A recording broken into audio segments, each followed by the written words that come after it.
Sort my music out, folks.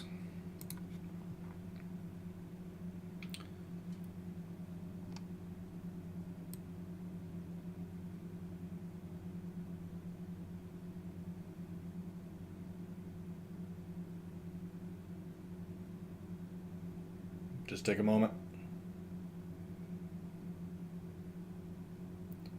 Because one thing that really annoys me about Spotify is when I load it back in and I'm looking at it, it's not showing me what playlist I'm on. And it's like, why are you not doing that? It's really, really annoying.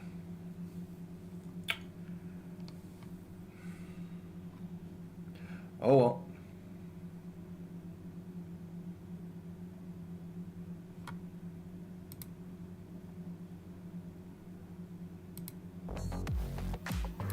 I guess we're just doing this.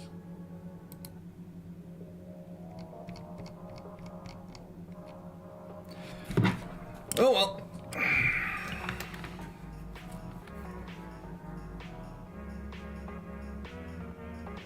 Is what it is.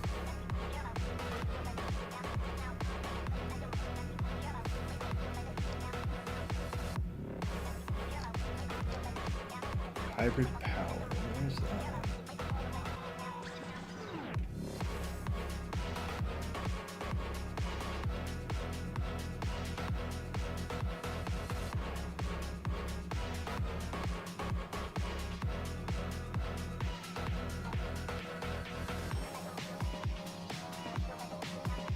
Oh, well, whatever. I'll just assume it's alright. Alrighty. Back to work. Ah, my chat. I forgot my chat. I always forget my chat.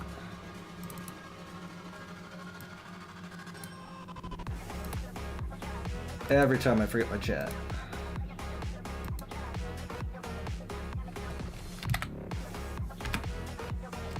Yes, before that, Rainer was obviously a big thorn in Sorrel.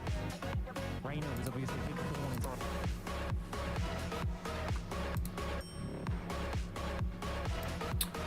There we go.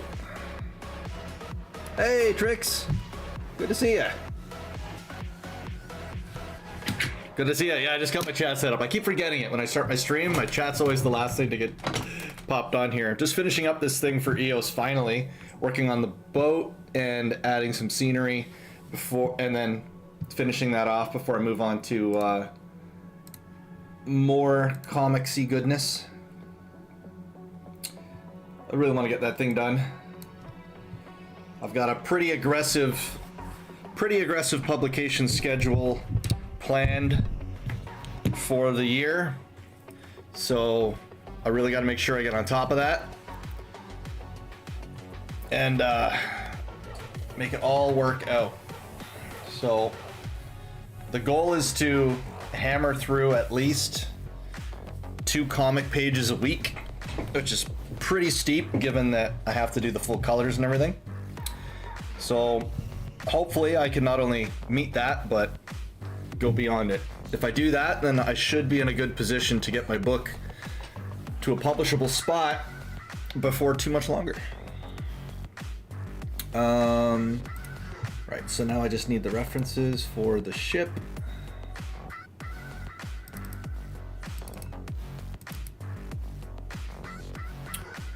He sent me a good one that showed the cannons and stuff on it. Where was that? Did I download it? Ugh. Seems I did not download the reference that I wanted to use, so we'll just... If we go back to the message... No. Those are kind of good. I guess I could use that one. Alright. This should be good. Then I can get drawn. There we go. Pop in some cannons. Hey, EOS. Your route for learning live 2D. Oh yeah, I've heard about that. Like, it's a whole thing that you can take. It's a good way of like animating by taking a still image and then really manipulating it, right?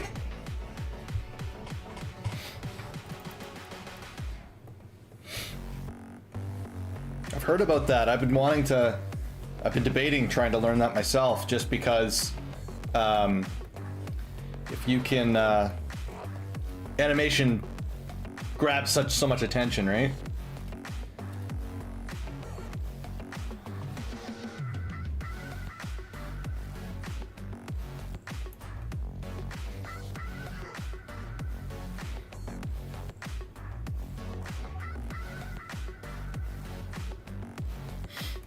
Good to see you, Eos. Welcome in.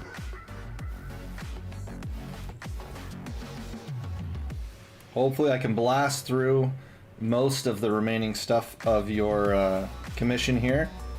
Bare minimum, hopefully get it to la la la la. I'm sure you do. More Twitch bots. Oops. Not Twitch bots, but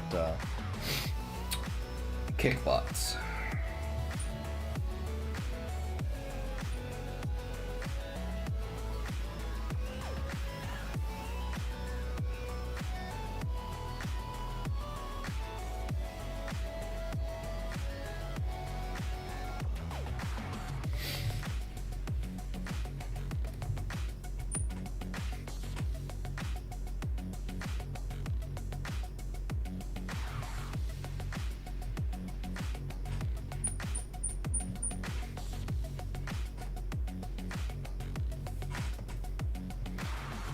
Yeah, I want to get this, if not all the way done, because you have stuff that you want to keep adding to it, right? But done enough by today that it's usable for you.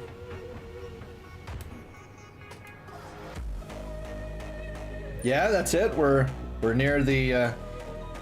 You've nearly got everything that you want. Well, that's good news. The stuff you said is everything. I'll have to double check, make sure, you know, we'll double check, make sure I haven't forgotten anything.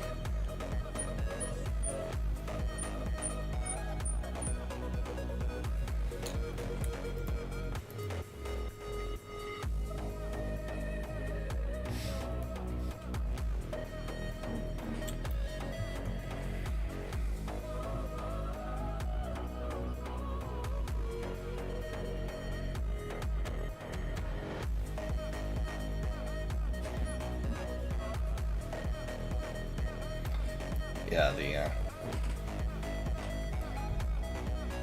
We're trying to get him to customize his character so you can include him in the banner, but nothing yet. Well, I think that's way too big for the cannon. Way smaller than that.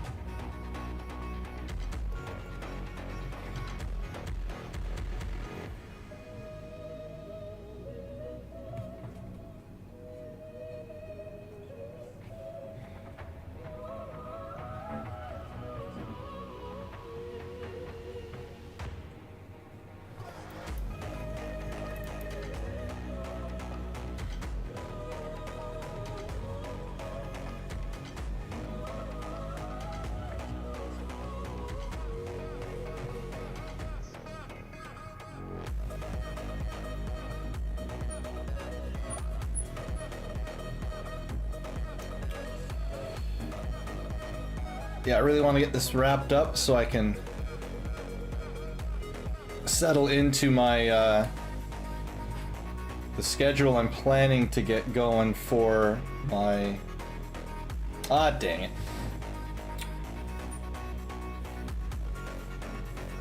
Wrong layer.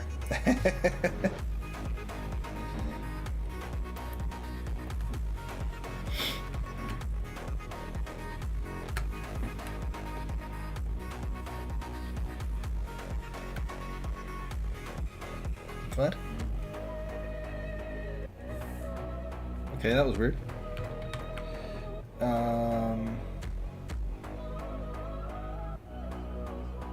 Interesting tool you need to work your way around, but once you know it, it's quite self-explanatory. Well, that's good to hear. Because I would like to play around with that and figure out how that works, because I feel like it has some pretty good potential for some of the stuff that I want to do. Like applying It'd be pretty ambitious, but applying some like animation to certain panels in the comic would be pretty cool, right?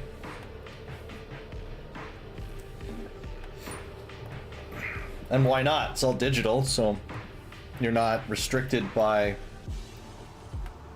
still images or not. You could do some motion comics. Read a few of them years ago when Marvel was trying them out, and it was pretty fun. Yeah, like they had a few that were really cool. They did it with like their Ultimate series, and Wolverine Origins. They also made as like a motion comic thing. They had like, you know, sound effects, voice actors, and stuff like that. It was really cool. And I think that kind of thing would be a really neat direction to go with the medium. But that'll have to be a maybe later, you know. Not something I can do now. Too much other work to do.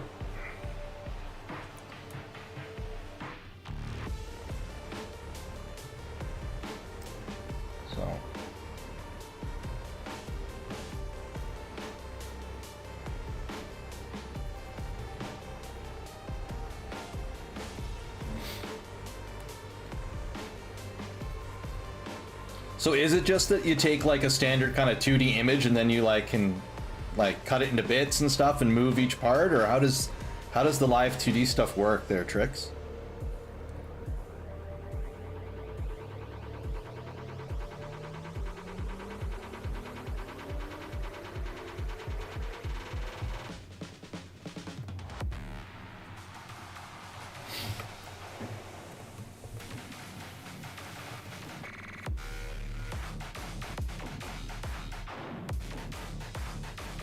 So you draw it all in pieces, or cut it and then you rig it up in the app. Okay.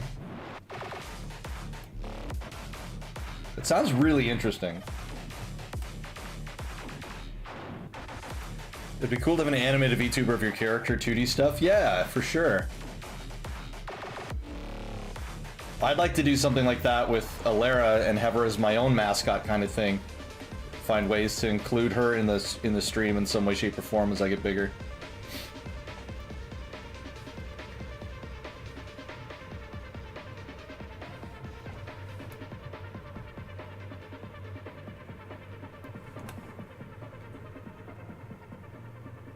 Yeah, the 3D scam stuff didn't work. Yeah, you just gotta...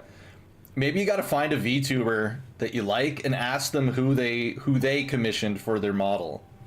And go to them. That way you've got a trusted source, right? Because you know someone got a good rig out of it, right? Rather than just trying your luck with randos that make promises. Go to someone with a proven record just because you've been burned in the past, right?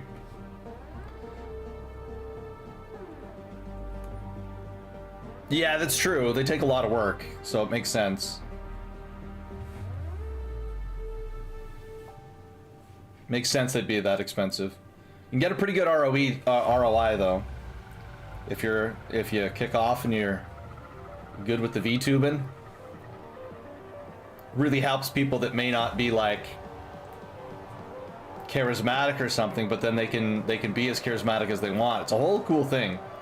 And that way you get your cool character design as your public face rather than just, you know, a normal person. So I see the ideas with it. A lot of them are part of agencies that take a percentage of your earnings. That doesn't make any sense. No, that doesn't make any sense. That sounds like nonsense to me. Percentage of your earnings. No. Absolutely not. Because they built you a rig? That's nonsense. No. Can you imagine any big streamer giving someone a percentage of their earnings because they built them a rig? Like, no, that's ridiculous.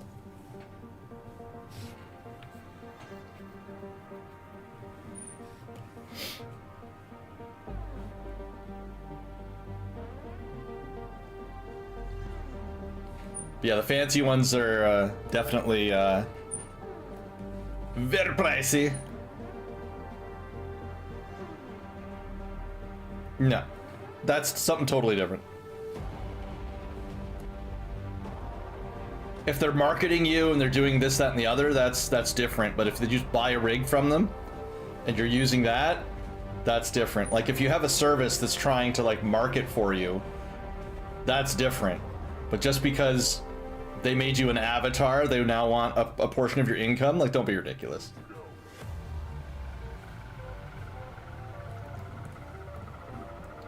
That would be an insane expense. It would not be worth it at all the moment you become remotely big.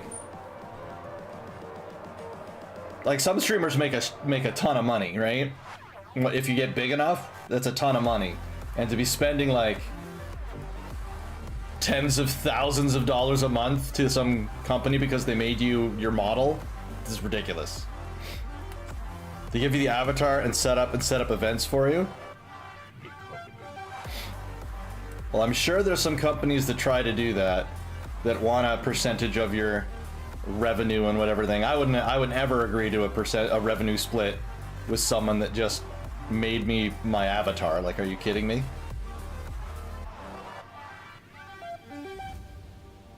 It better be an ongoing service they're providing if they're gonna get paid more than once for it.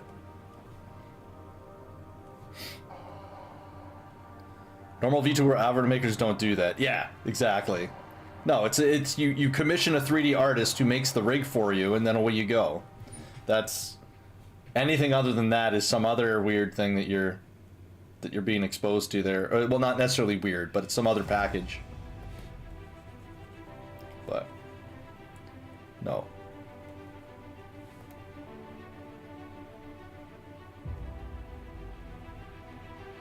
Revenue sharing like can get exorbitantly expensive really fast. And so in certain contexts that's a decent thing to, in some contexts that makes sense, but something like that, I don't think so.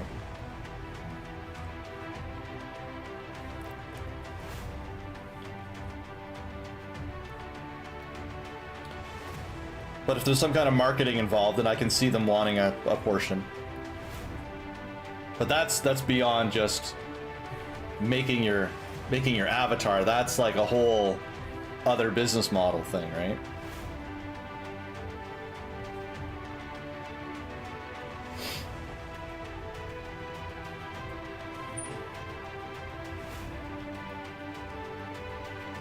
And frankly, I wouldn't trust it. I don't think they're... I doubt there's many companies that can deliver on their promise of, we'll make you popular, or we'll help you get more visible and blah, blah, blah. It's like, I don't think so. I doubt it.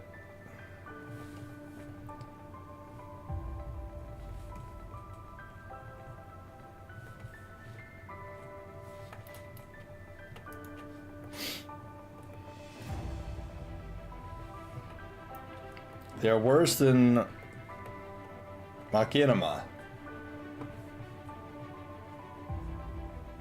Wasn't that kind of like an animation style back in the day for making videos, like from like games and stuff like World of Warcraft? You just make them for people I find interesting since you can't really make income. Well, why can't you make income? If people like it, charge them for it. Boom, income.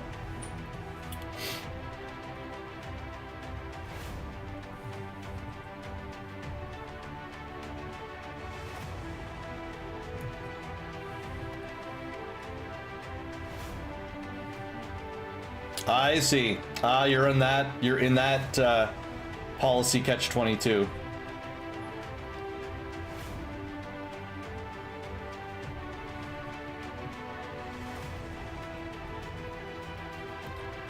So it's set up that it's just not worth the risk to destabilize the disability. Yeah.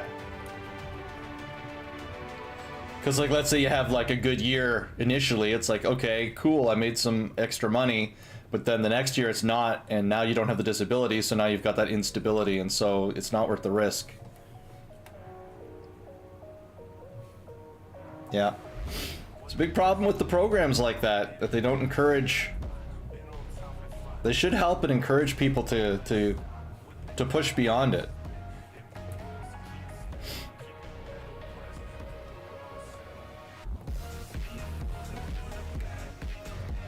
Because the goal ideally shouldn't be that you're on disability forever, right?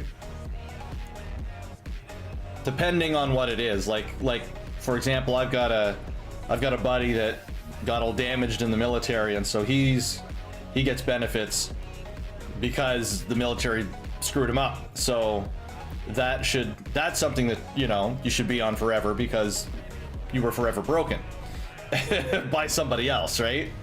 So I obviously don't know your circumstances, their tricks.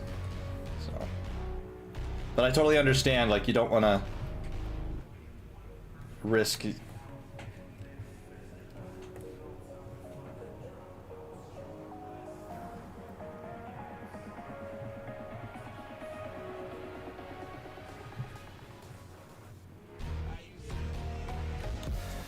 I have permanent disability, so when I don't make an income, I can always fall back onto it.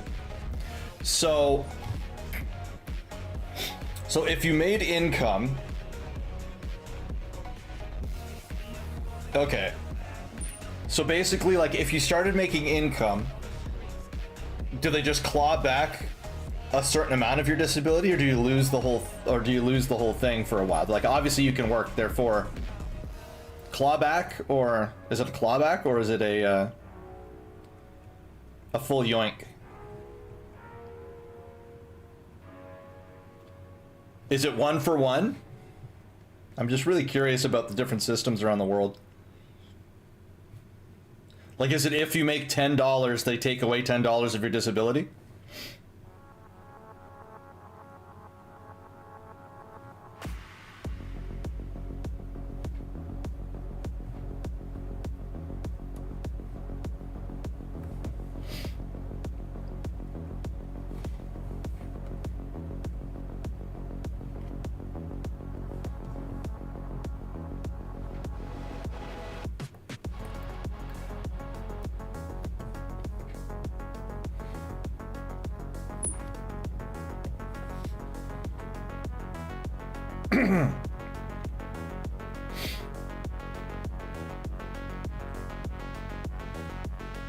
It's more like I can make $250 a month, and at the end of the year, if I made more than that a month, they take it off your tax.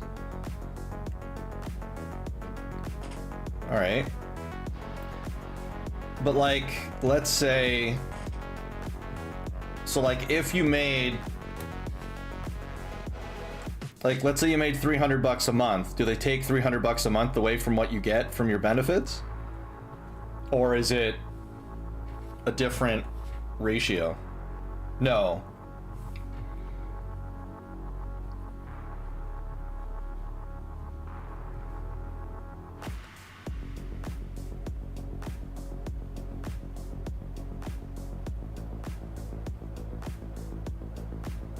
They take the 50 off.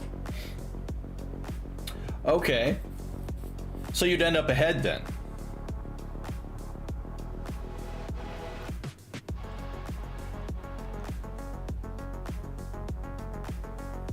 Okay.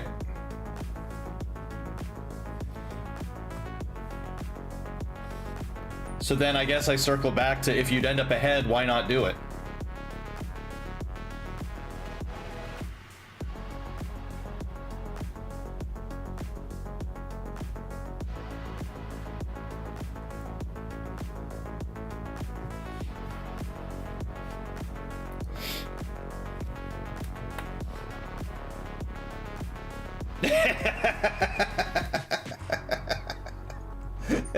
Because you're a bitch about contracts. Love it. That's great.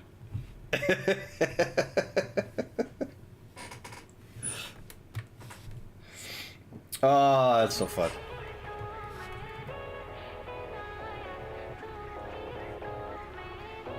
This right there, Tricks, is why I'm really glad that I decided to try the whole streaming thing while I'm making art, because just sitting here chatting with you folks is awesome. It's way more fun than just sitting here doing the art on my own.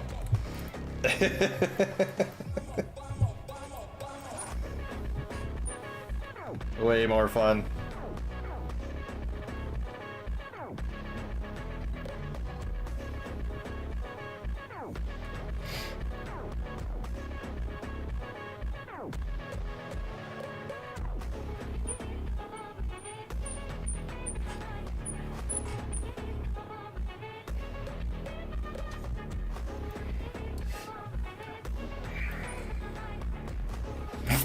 Oh, excuse me. Oops.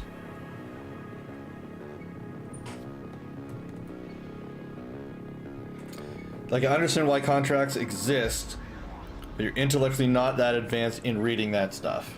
What sort of contracts? Are you talking like between like an artist and someone who's like, what kind of contracts are you talking about?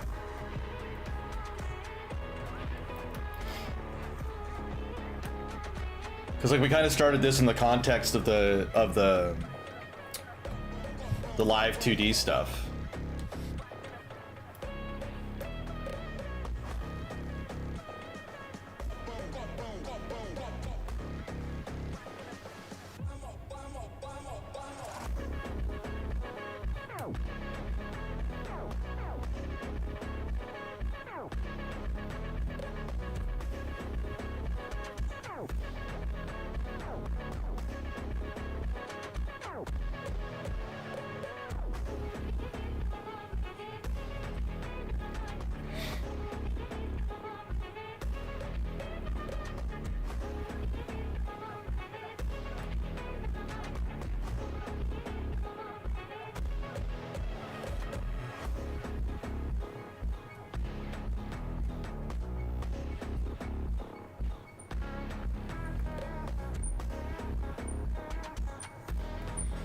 Honestly, it doesn't matter the context if I have to read a big block of text to short circuit. Understandable. I'm just wondering, where are the, like, what sorts of, are you talking like jobs in general, or? Because like I'm just curious, what contracts are you reading within like an art world context? Maybe I misread one of your earlier comments about the, about income. You make them for people you find interesting. So you were making stuff for people you find interesting. So I was curious about where the contracts show up in that circumstance. Yeah, but if you decided to charge and people were willing to pay you, why would you need a contract? Okay, so you were talking about contracts and stuff more in general than that specific example. Like that makes sense. I gotcha. I got there.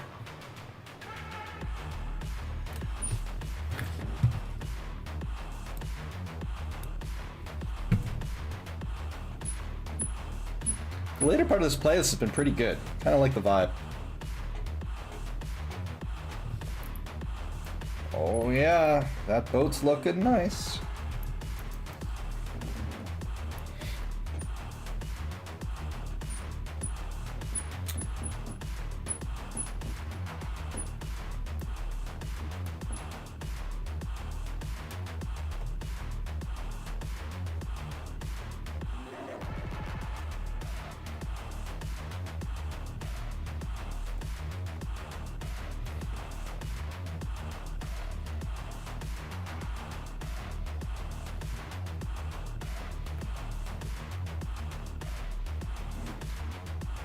Oh, look at that. Cheap viewers, everyone.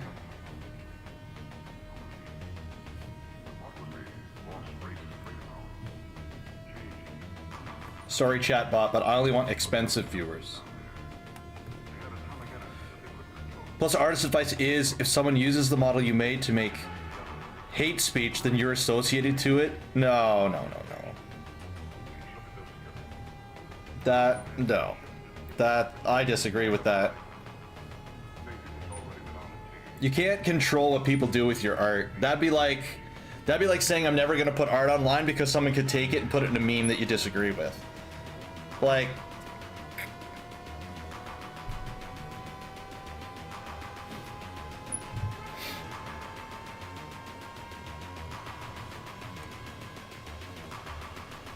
you can't control what people do with your art after you make it for them. It's just the reality.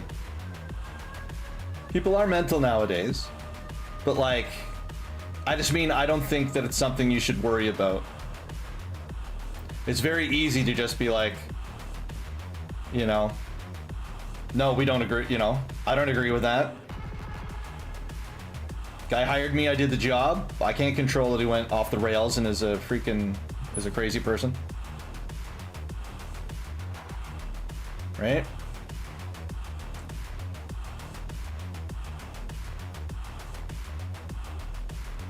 I think in a lot of cases like that, where people are worried about certain associations that just being forthright and honest about everything is the easiest way to get through that stuff. If they're trying to link you with something, just be like, nah. Like, it can be annoying, right? Because you have to constantly talk about something that makes no sense and that you had nothing to do with. But just be like, yeah, so, you know, you hired me to do a job, I did a job, and then the guy turned out to be a giant, you know, a giant asshole. It's like, what can you do about it, right? So, and your fans and like the people in your community that are seeing you and in the art world, like, people will understand and see that, be like, yeah, you can't control what some chucklehead does with your art, so I wouldn't restrain and restrict your own expression and your ability to use your art and give your art to the world out of the concern that someone might use it in a way that you don't like. Because then the net result is that there's less of your art around, and that would be bad, because we want more of you and more of your art.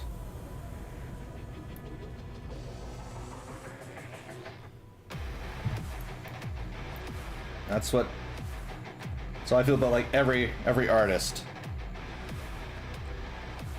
The more we get out there and the more we create, the better.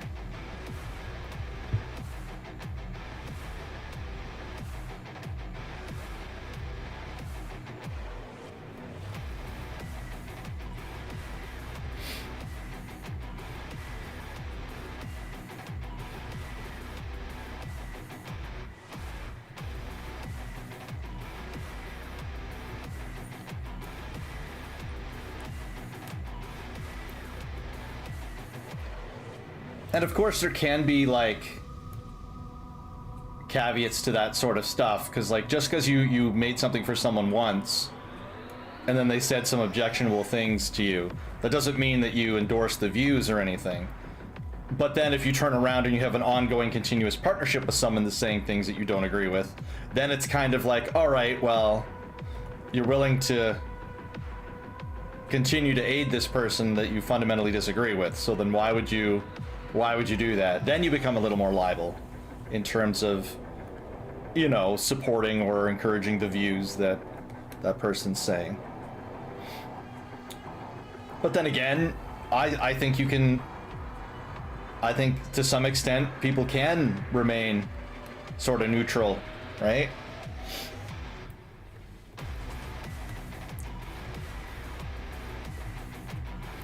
Like, am I gonna get really mad at Walmart because they're, you know, selling shirts to people that are jerks? You know, it's like, nah, they sell shirts. That's all they care about, is selling shirts. So,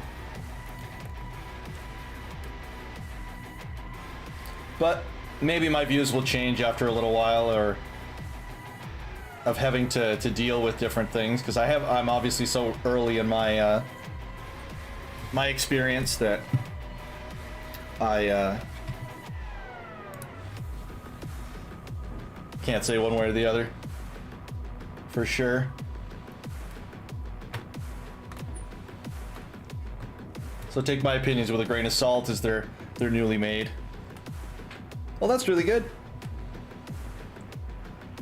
I like it. I find it very flattering when people want commissions done.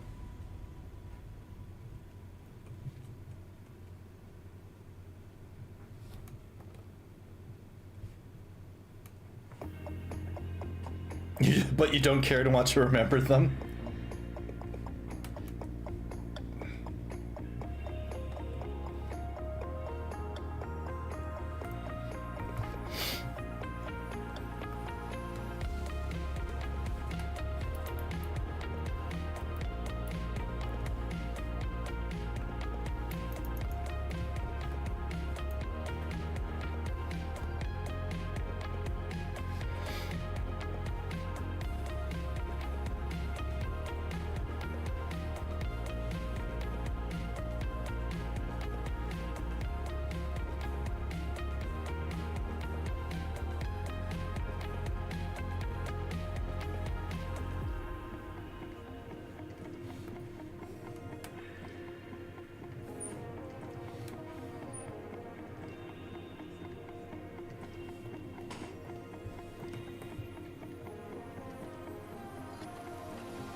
Like, 14-year-old me didn't understand at the time Pokemon...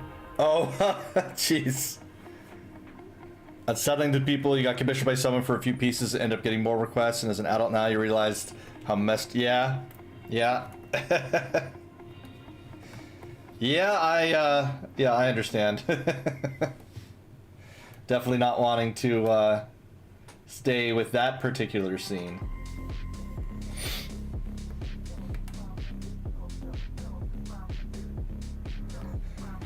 Because, you know, when you're young and naive, it's kind of like, okay, well, that's an, you know, it's like, well, that's an odd thing to ask for.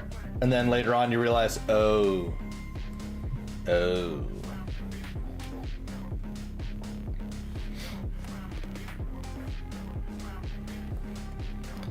Yeah, no, of course. Everyone should have that.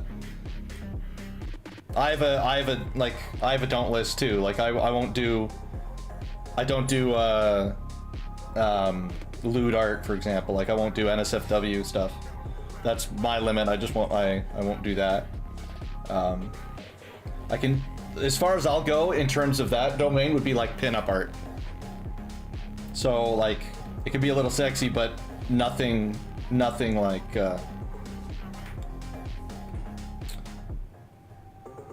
nothing heavier. And that's my line. Everyone's got their own line of what they want to do and what they feel comfortable making, and that's great. That way everyone can be happy doing what they want to do, and everyone can get what they want. But yeah, definitely a do and don't list makes sense.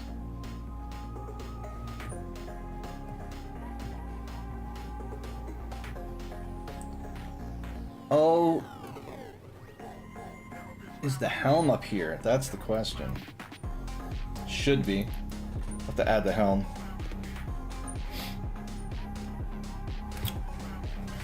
Let's see.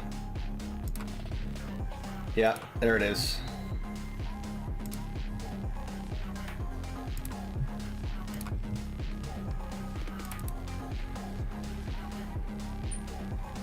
Yeah, I know a lot of artists have, like, you know, do's and don'ts and stuff. And it makes sense. Your viewers, your viewership and the people that are hiring you need to know what you're willing to make for them, what they can hire you for. So.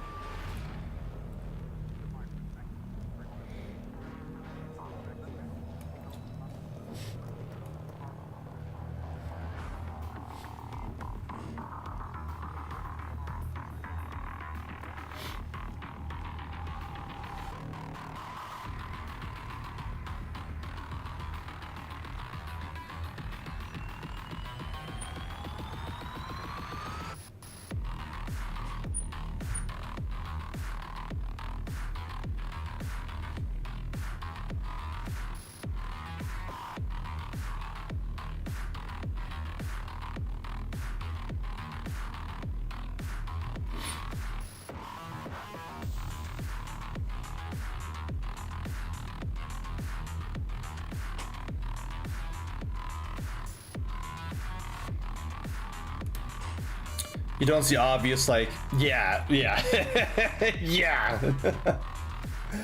Obvious, yeah. I understand. It's crazy what people are into.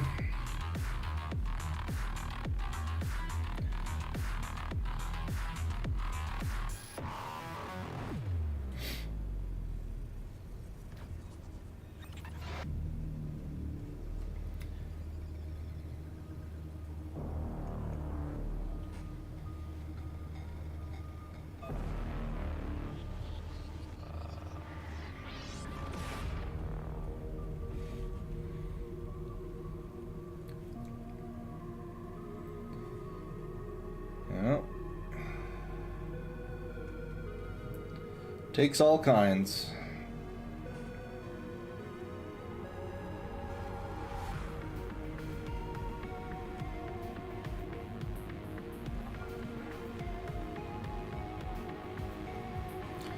Like the rest is like, look how much you're willing to pay to waste your time.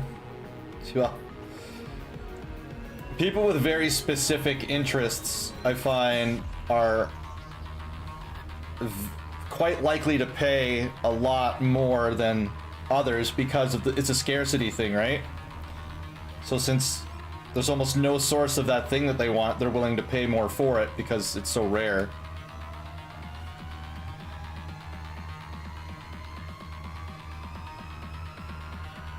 That's why, like, in a lot of art communities, there's the reputation of, like, that's exactly it. I was just gonna say. Within art communities, there's the reputation of the furry community for being very generous with their patronage, so to speak.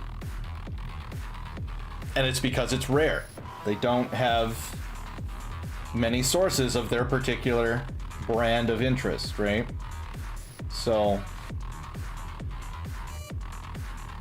well, and a lot of them are probably like quirky, nerdy people, and you can make a lot of money in tech just being a simple, like, person that works with computers. Like, you can make a good living that way, and if once you're at the threshold that you make a good living,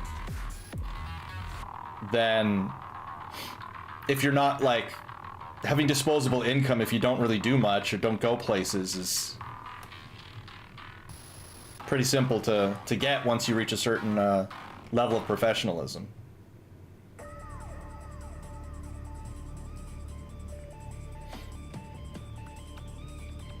Like when I was in the military, I was quite comfortable. Made decent money. Could have hired artists to make stuff for me or whatever. We took the kids traveling every year, stuff like that. So was pretty good. Once you reach, there's a certain threshold that you can reach where, you know, you're kind of in a positive place, and it becomes relatively simple to sustain depending on your career, right? So military is a good one because it's very predictable in terms of where your salary will go, so it's very easy to plan around. And things that are easy to plan around, it's very easy then to it'll become simpler to empower your own growth because things become predictable. You can plan around it, you can take advantage of things that you can plan around, and away you go. You don't have to worry about, like, you can even take more risks in terms of, say, investing or in other things, because you know that your baseline is going to be okay. And that's once you reach a certain threshold, obviously. So as you get older, you get closer and closer to that, usually, because you end up making more money when you get older because you've been working longer, right? So you've had more opportunity to grow, develop your skills, and can demand more for your skills. So usually how it ends up working.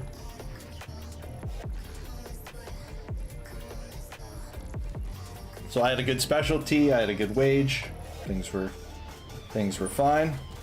But, you know, it took me 20 years to get there, so.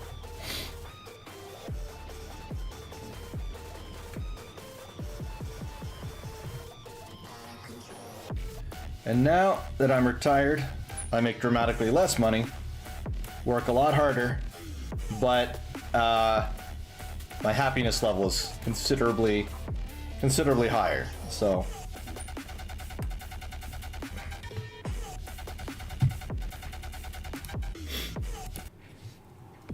yeah.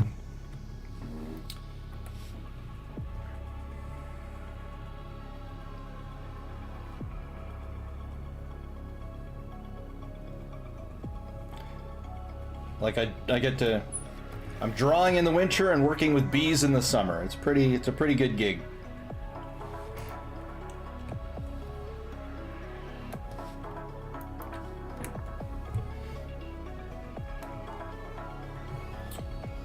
My boss is my brother, so we never have any issues. He was the best man at my wedding, so yeah, we've gotten along wonderfully over the years. So never any workplace drama.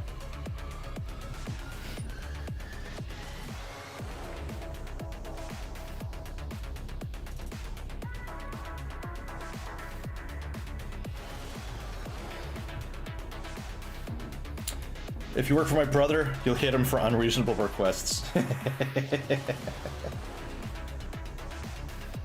little bit of a different dynamic, I suppose.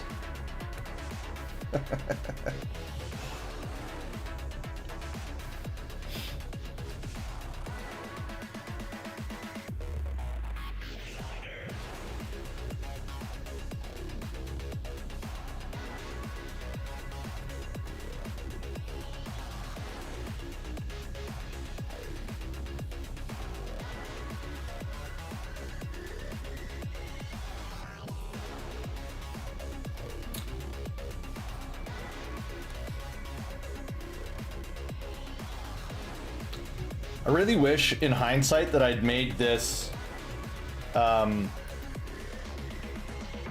I'd made this banner a little bit bigger when I was working on it, because I don't like working pixel by pixel like this. I don't think it lets the line art be as good, but it is what it is. It's what we're stuck with. You're like cooking once, he stood in front of the stove because he wanted to cook. You hit him with a pan.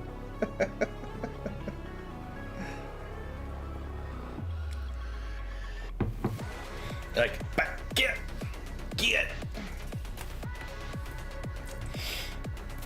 That's funny.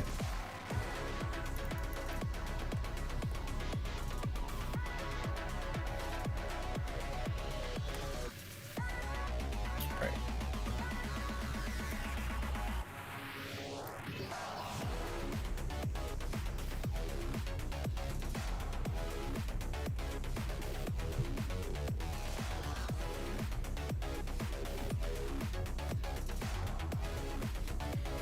Insert him crying to mom and mom telling him not to stand in front of the stove, messing with your food. There you go. A good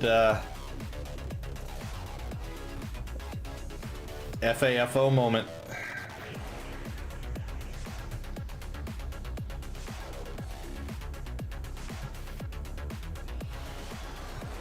Look at you providing such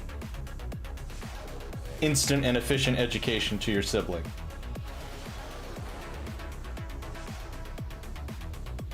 How generous of you.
Making lots of progress. Alrighty.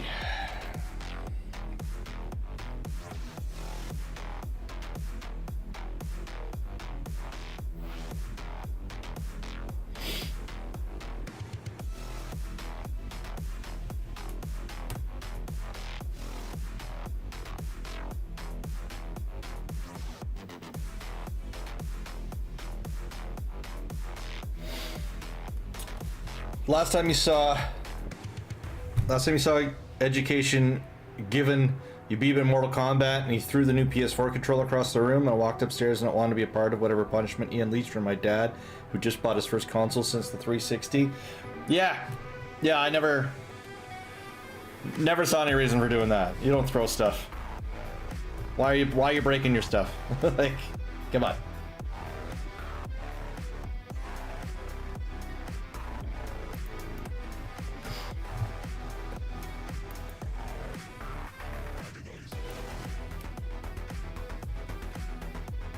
Yeah, it's even worse.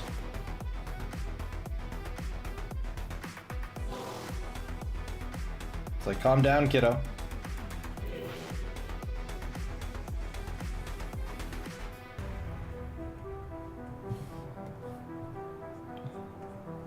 That's probably why he was willing to throw it across the wall, across the room, is because he didn't have to spend a cent on it.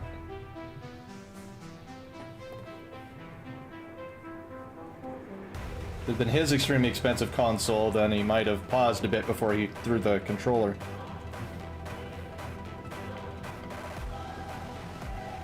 I know, I've never done that. Maybe I just got a better grip on my emotions than most, but never threw anything across the room. And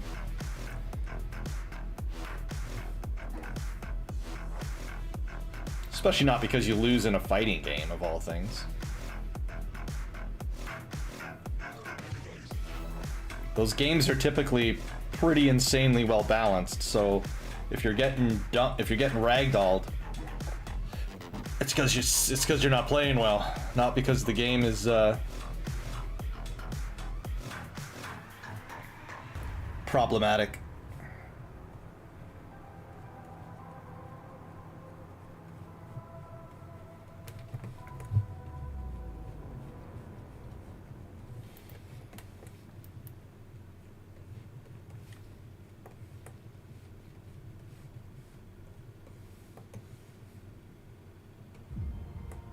Oh yeah, that would make sense.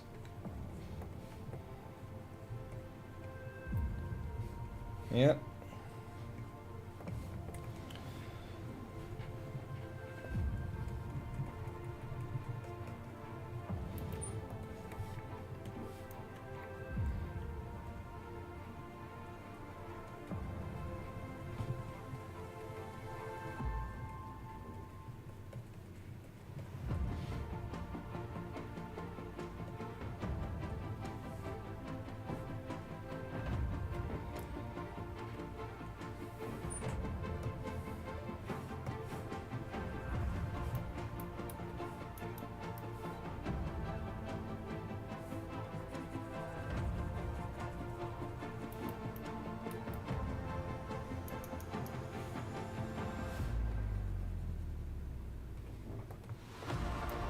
Well, that's good.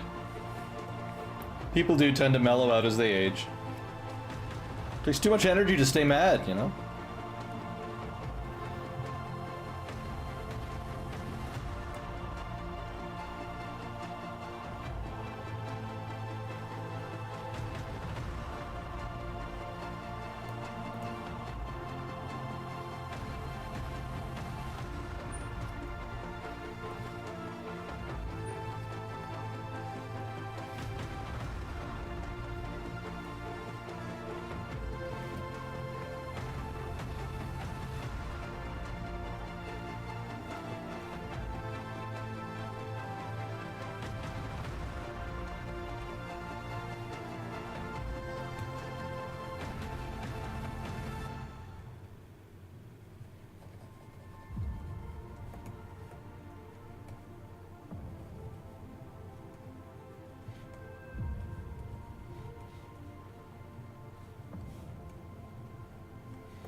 Well, that's good.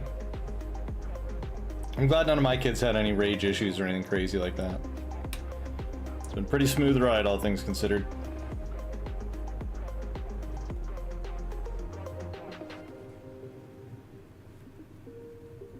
Yeah.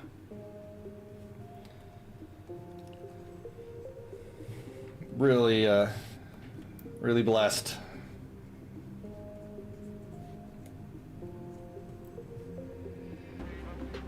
They've been great.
You and your brother were great as kids, but you sure as hell put your mom through the ringer over the teen years.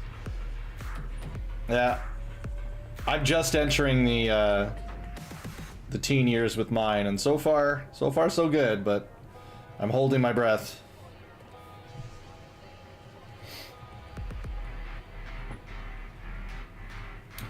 I don't know when the shoe will drop, you know.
Hope your kids are smooth during those years. You get blessed with no mental health dips. Yeah.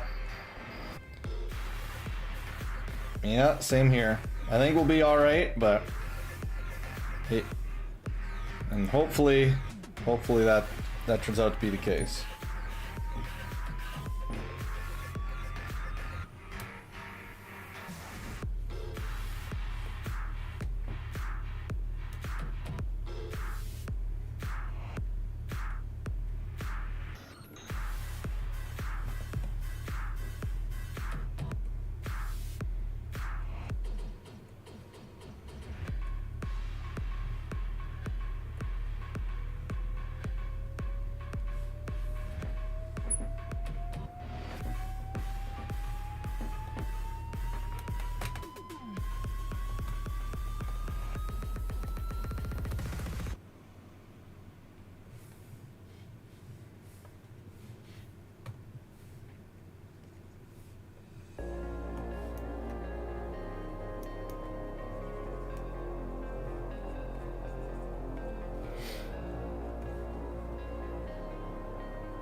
Nice vibes today with the music, I think.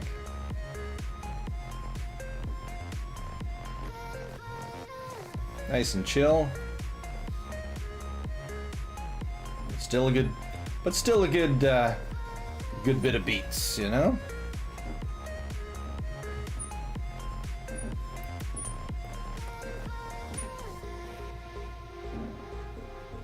Struggling a little bit with my musical selections just because I do quite enjoy the metal, but then it gets way too hard too fast often, so I'm like, is that what I want?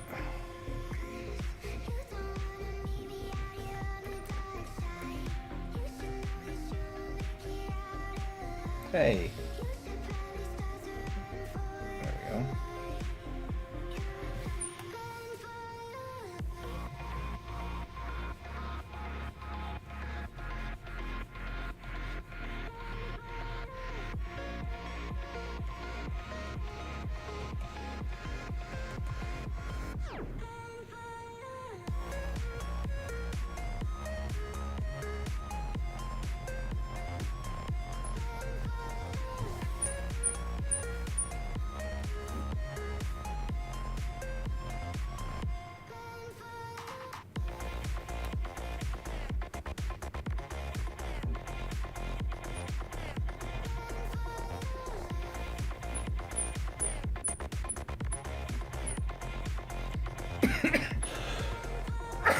Excuse me. Choking on my own air. That's always the weirdest thing I find. The random times you choke, it's like, come on, you're literally designed to do this. What are you doing?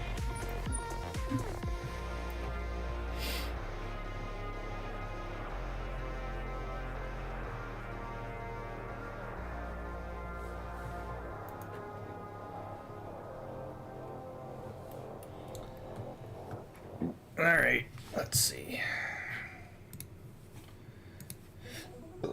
Excuse me.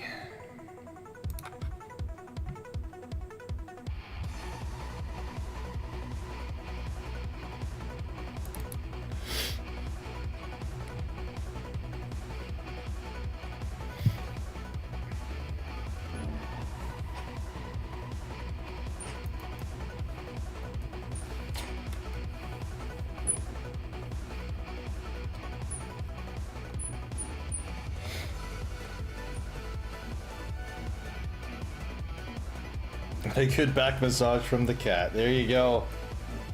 Living it up.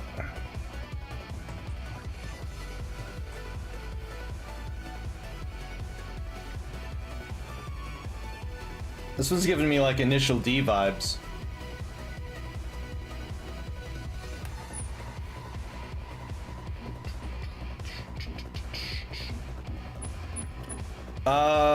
This canvas's DPI is 600.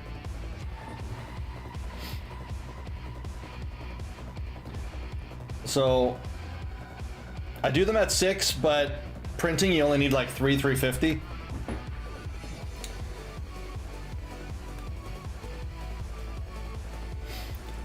But even though it's at I just wanted to make sure I have enough quality. 350 is usually good enough for whatever you need, but I figure if the resolutions are keep getting better and better and better, maybe at some point there might be some advantage to it. The size of the image was never really an issue, so some of my comic pages are still at 350, so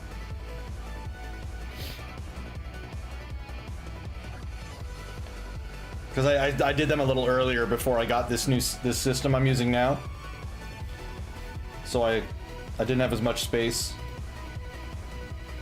Now it's like whatever, I've got portable hard drives and I can store art till the end of days, you know. Not really a big of a concern, so then it's like, well, if the size doesn't matter and I can work with it, then no harm in making that. But even though the resolution, the DPI is really high, the like if I go here and I turn it from inches into pixels, it's still only like excuse me.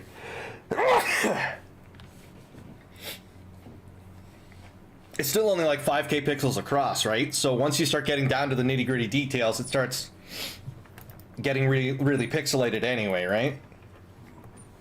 But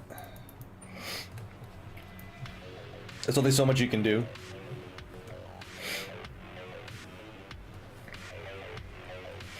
So that's why I say I wish that I'd made it a little bit bigger.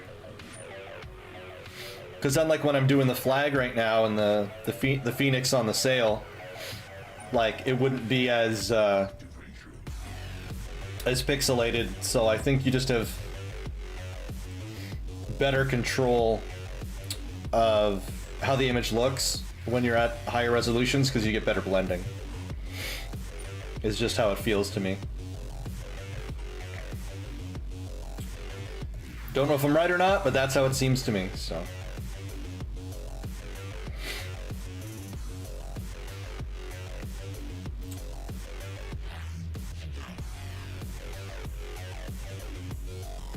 When I publish my comics and stuff online, though, I shrink it down to 144.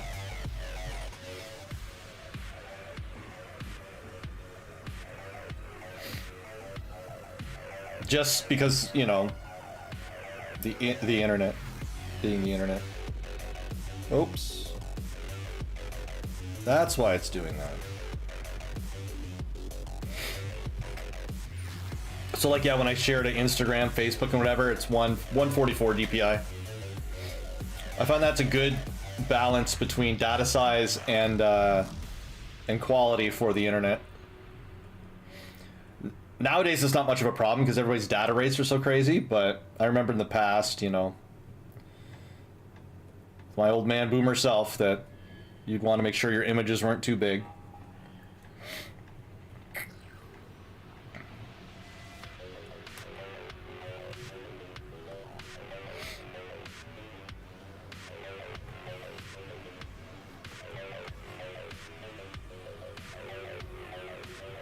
I don't know how much that matters these days, because you can get a really chunky image in a pretty small data size.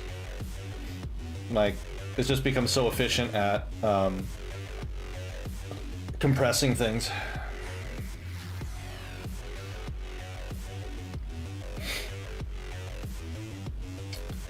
I got a little behind. I meant to make another Instagram post before I started stream today, because I want to sync it up that I post my content the same, like, just before I go stream, because then maybe I figure that might attract people to the stream once I get enough followers and whatever.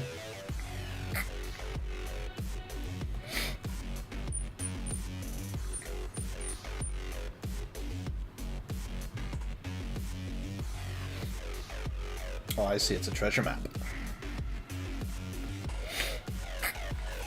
It doesn't, but you feel like it's still good to keep the practice due to the fact the internet is at the end of the day unreliable? Yeah.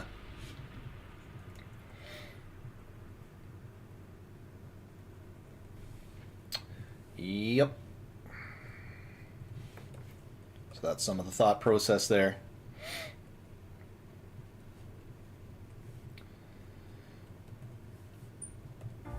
And I don't know if some other, like, some other thing might come out where larger image sizes are quite useful for it. And so I like to, you know, why not? Just in case, I can have something prepared.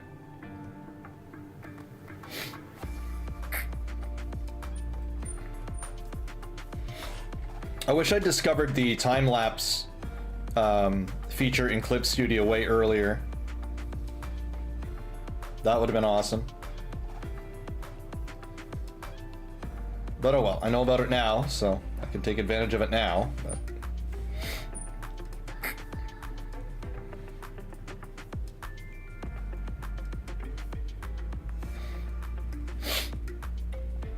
When I find out Clip Studio could automatically do time lapses of your stuff, I just sat there with like a surprised Pikachu face on for like 20 minutes being like, what?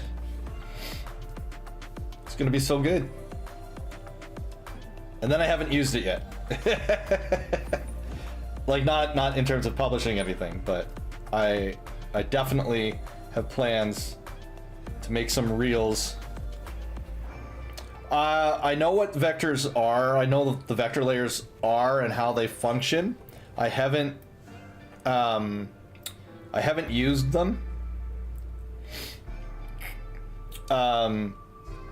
Just because like Clip Studio doesn't have much of a difference between their between like the usability between their vector layers and their raster layers based on what I've seen. But I haven't worked with vector ever, and I'm kind of old, so I'm just sticking with what I know. And in previous like art programs, vector layers, you had to like in previous different programs, if you wanted to draw something in like a vector layer, you basically had to use like, you know, a line tool to do it, right? And nowadays, that's not the case.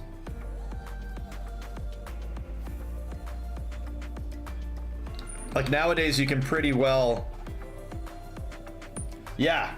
Well, that, and it doesn't matter what resolution you work at because you can just make it bigger. That's the huge advantage of vector, is it could just be resized to anything. That's why it's the standard in like graphic arts and stuff.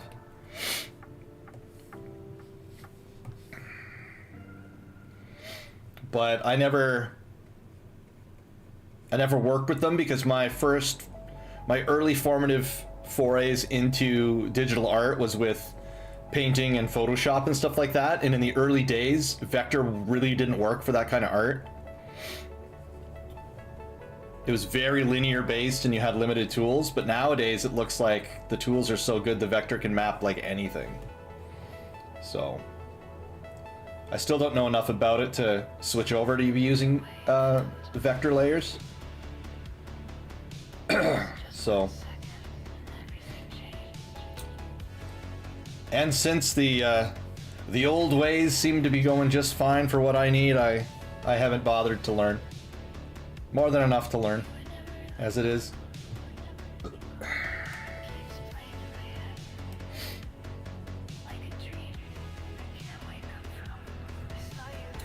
And so instead, I just make all my stuff at 600 DPI, and I'm like, well, that's like halfway to vector anyway.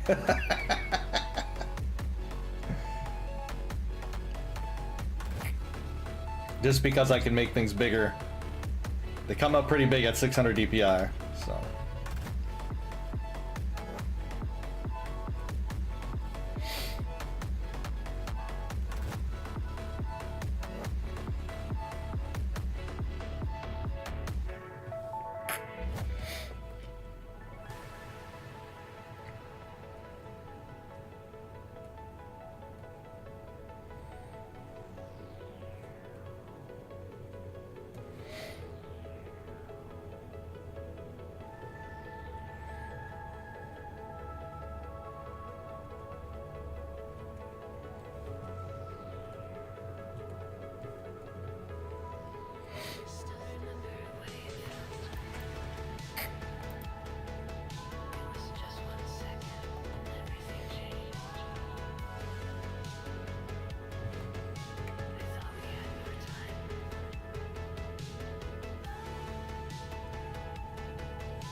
Well, doesn't that look nice?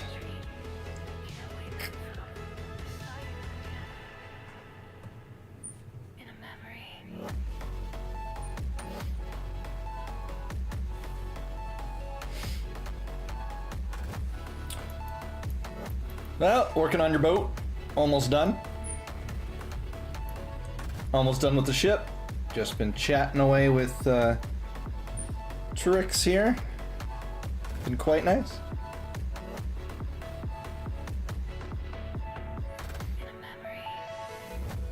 Enjoying the vibes. Having a good chill morning. Getting some art done. That's what's been going on, Hughes.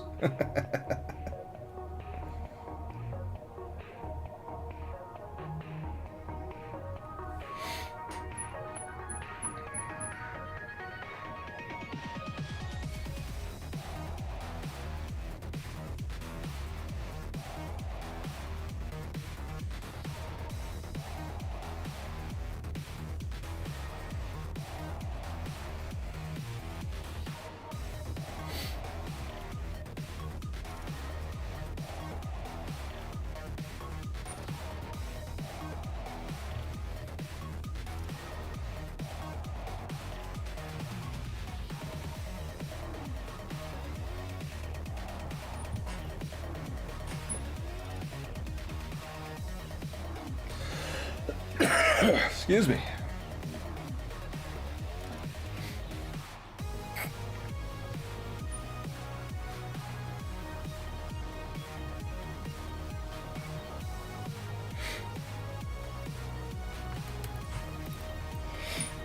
There we go.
That's why the vocals in this song sound like burping. I gotta change it.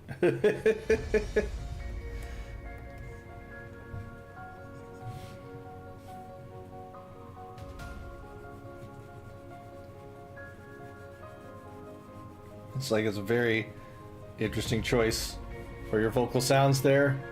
Whoever made that.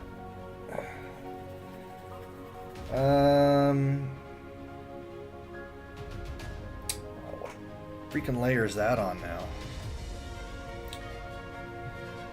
No. No.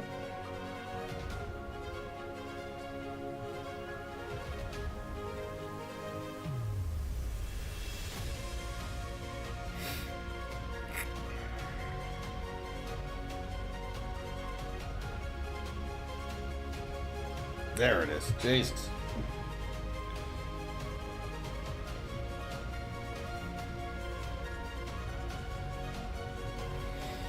Alrighty.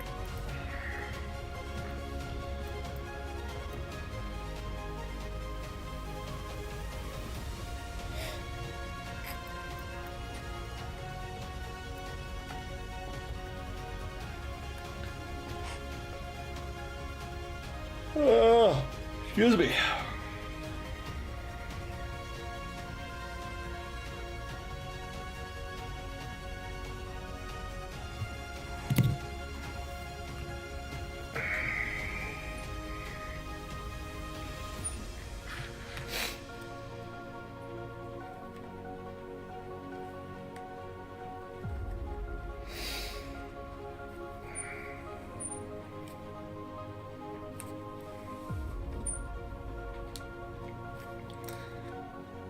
Stupid water bottle doesn't want to open.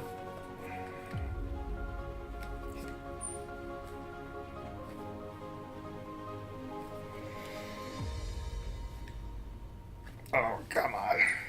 Hands are sweaty. There we go. Ugh.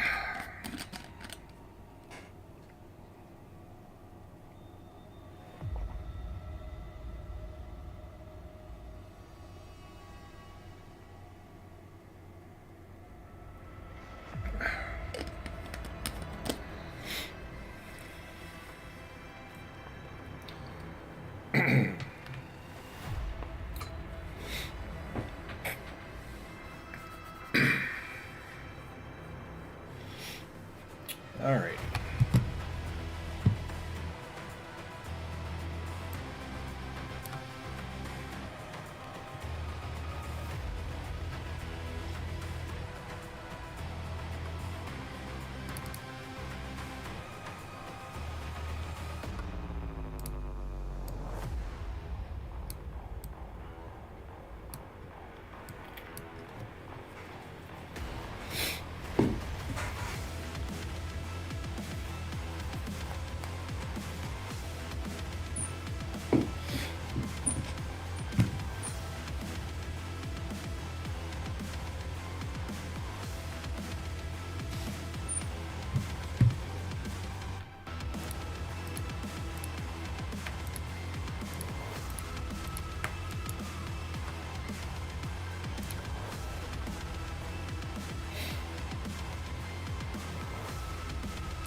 One of these days, I keep mentioning it, but I never have the availability to do it. But one of these days, I want to do a speed painting stream. That would be a lot of fun.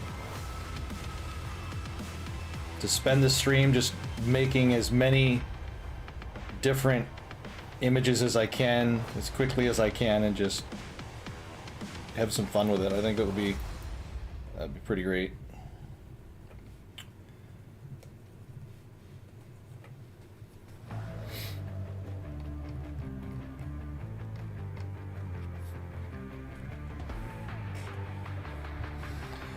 If I can get good enough at it that I could like churn out a decent like looking painting or something in like 5 to 10 minutes, then I feel that'd be a cool way to interact with chat and stuff. Be like, hey, what should I draw? And then, you know, chat says something and then boom, out it comes, you know? I think that's got some potential.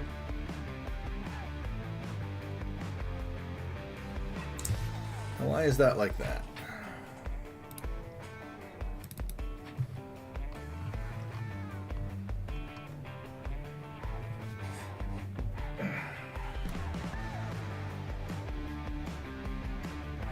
Oh, I see what I did.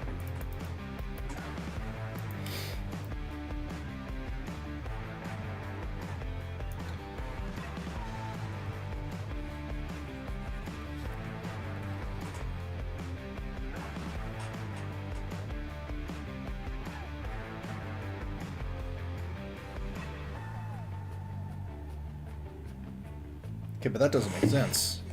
How is it that...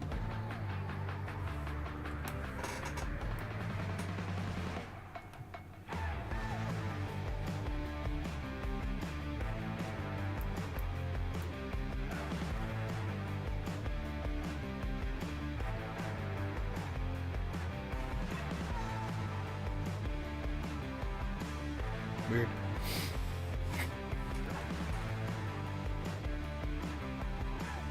All right.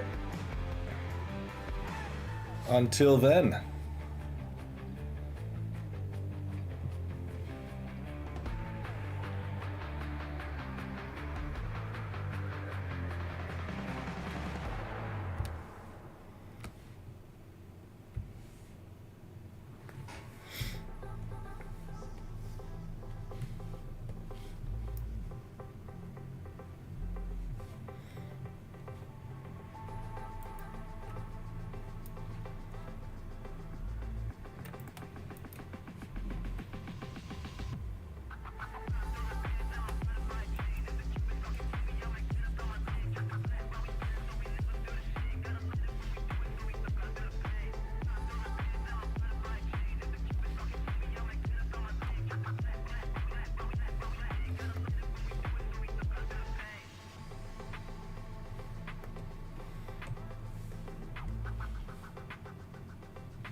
Oh, excuse me. Oh, stretch. In a band.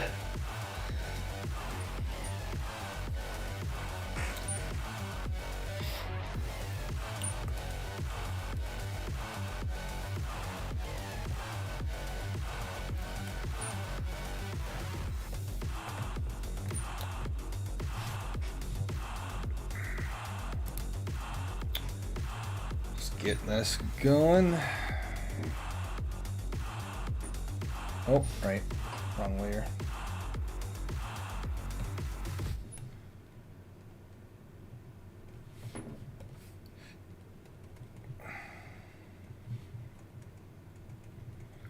I want to lay down some more darker colors into this brown, the brown tree up front, because it's not popping like the others are.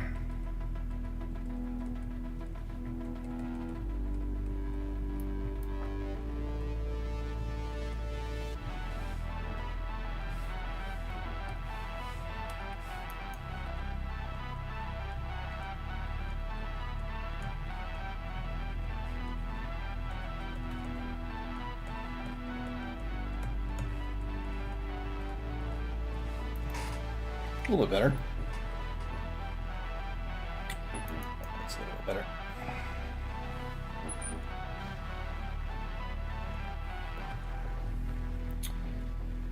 Alrighty, and so this is all busted up.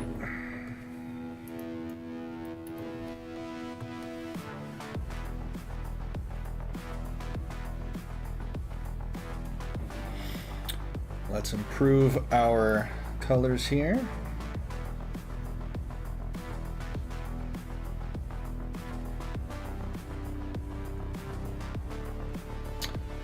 Alright, it does have a few blocks. There's a dude there. With this stuff.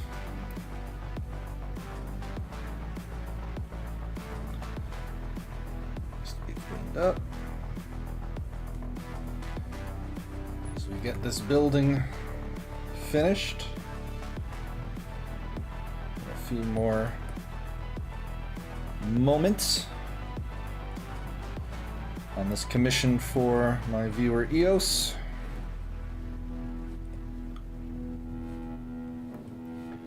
This big old Twitch banner here that he wants for his streams.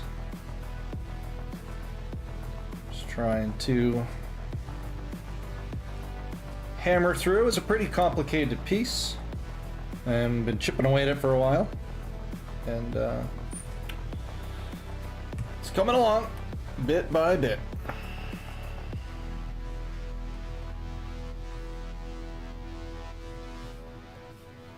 I know my description says my comics, but I really wanted to get the some progress on this piece for him today.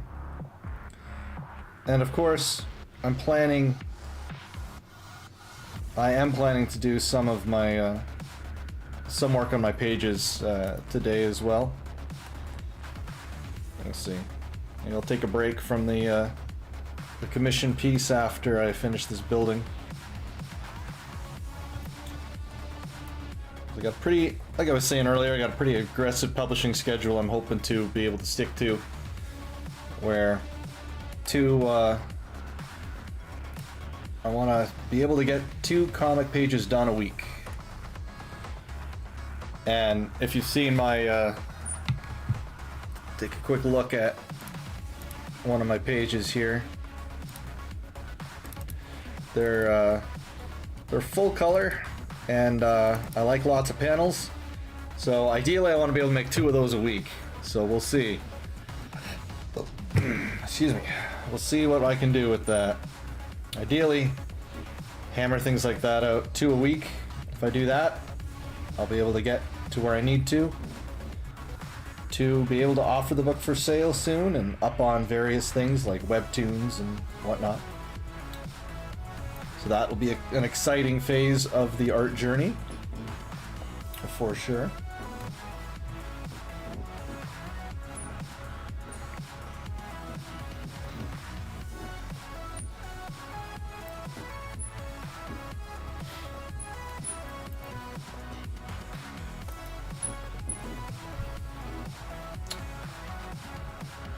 Perspective angles on these buildings are always a challenge. They take a while to line up because if you mess it up, it's pretty evident straight away.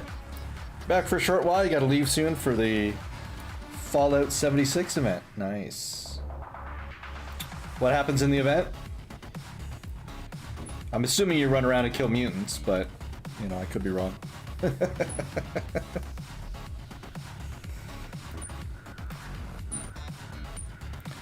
Robot Parade.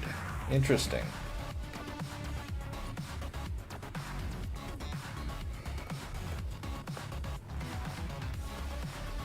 Ugh. Killing monsters, getting masks. Wholesome fun.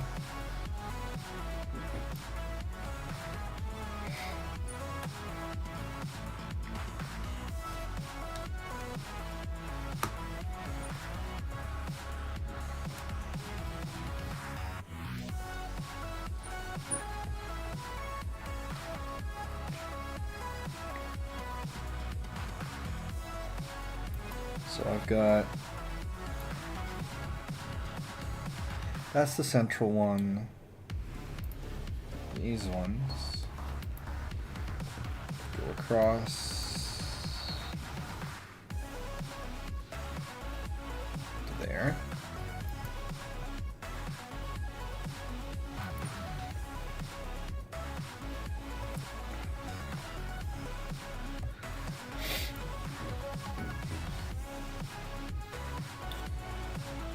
I need to pop off a moment, get myself a coffee. Perk me up a little bit. I wish I could open the curtains for some natural light in here, but that would blind you folks. We don't want any of that.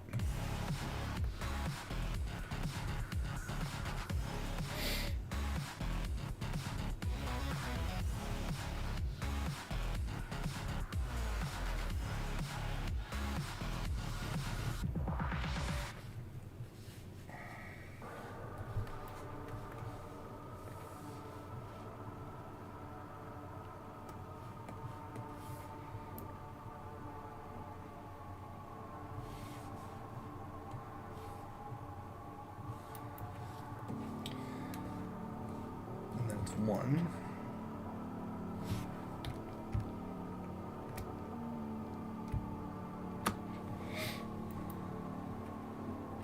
All right, it's not perfectly square though. This is how we survive. This. Oh, techno and your little words. They're so silly.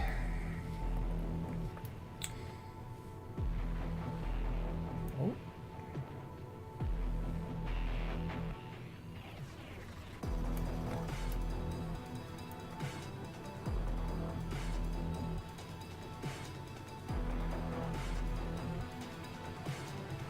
I think that's a 2-1 again. Yep.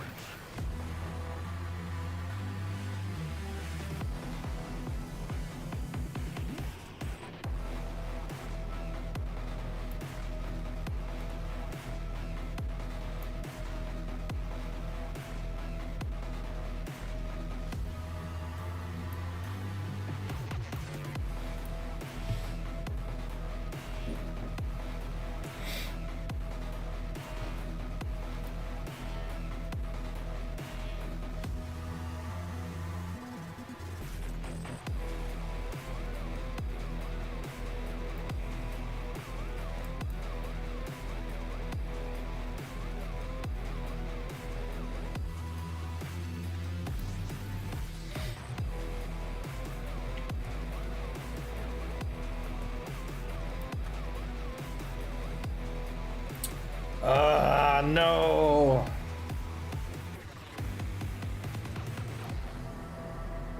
I was on the wrong layer.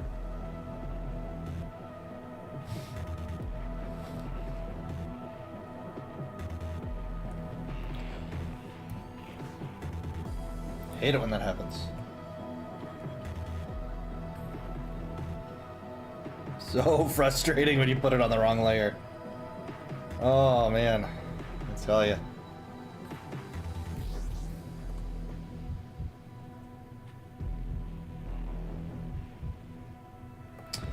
See you soon, Eos.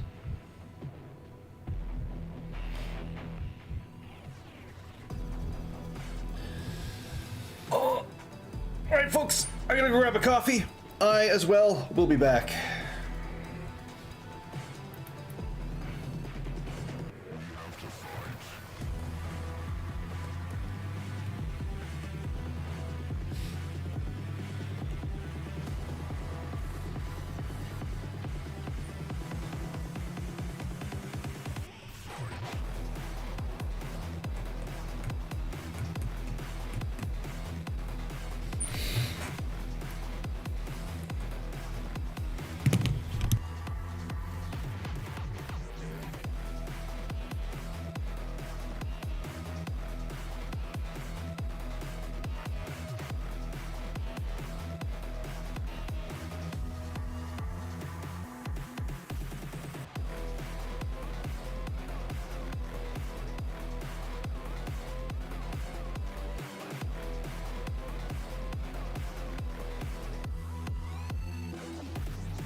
Every time I always forget. But sweet, sweet Java. That'll be nice. Alrighty.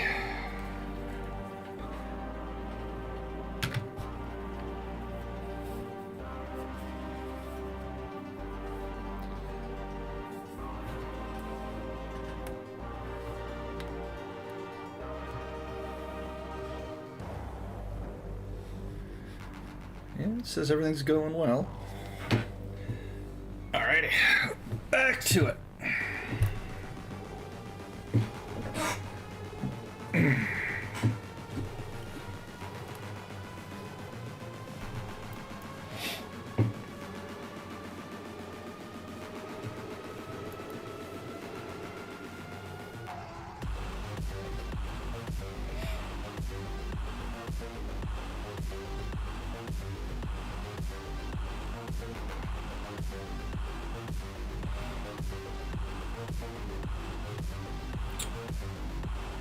A whole bunch of fan art I want to get to, too. There's never enough time in the day.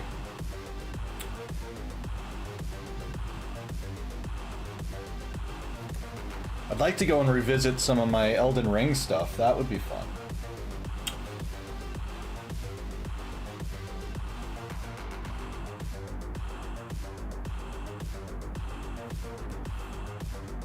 Muck about on a new playthrough of that and then make a couple comics around any circumstances that happen to crop up there. That would be fun. Do some fan art for a few streamers that I've been wanting to give some gifts to, because I've enjoyed their content over the years. And of course, just make art for the new games I'm playing. That would be really fun too. But where, chat, where to find the time?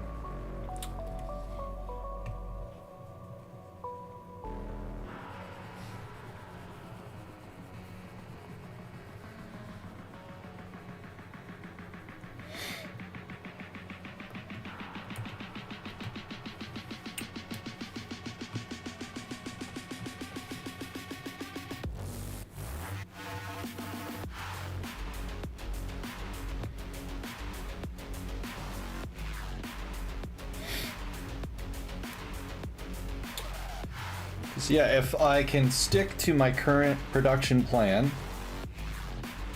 and get my 2 pages of comics done per week, that makes 104 pages of comics a year, which is roughly, which would translate really nicely into 1 volume, a single volume release each year, which then would get me finishing all of Evard's Legacy within 8 years. The 8 years on my first book is what we'd be looking at. And that seems pretty cool. So, time will tell though. But I gotta keep up this grind and making this art.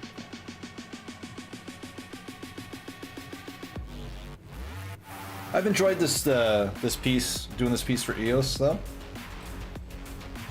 Been challenging in a lot of areas, but pretty fun also in many others. And that's always what you want.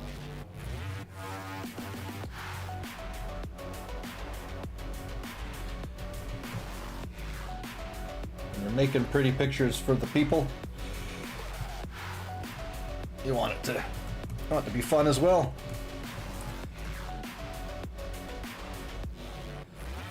Takes so long to do it, right? That if you can't enjoy yourself, you're not finding joy in your creating, you're not going to get anything done because it just takes so damn long. It requires such an investment. Both in physical time, but in also developing the skills. So, because like when I retired, I basically I effectively self-taught myself an art degree to get to this level that I'm at right now, let alone the level that other incredible artists are at. But had been ages since I'd done serious artwork, and so I had to retrain quite a bit. And that has been very fun.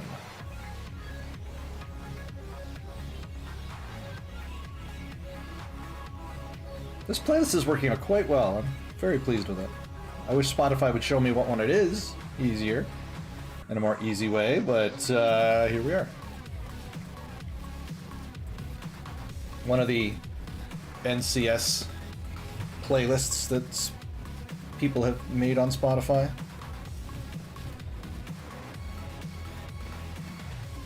Of which I'm very grateful.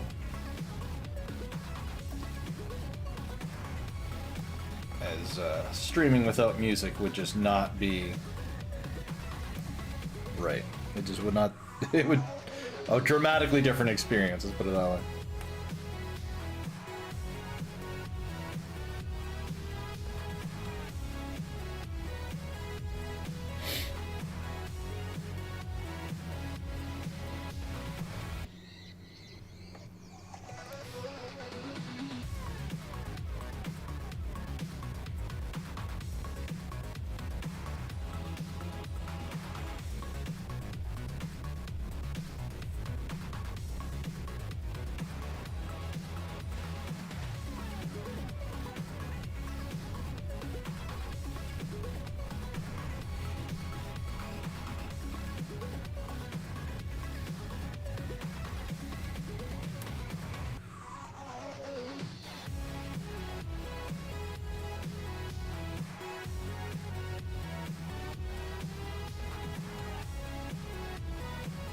I like the kind of Mega Man vibe this song has.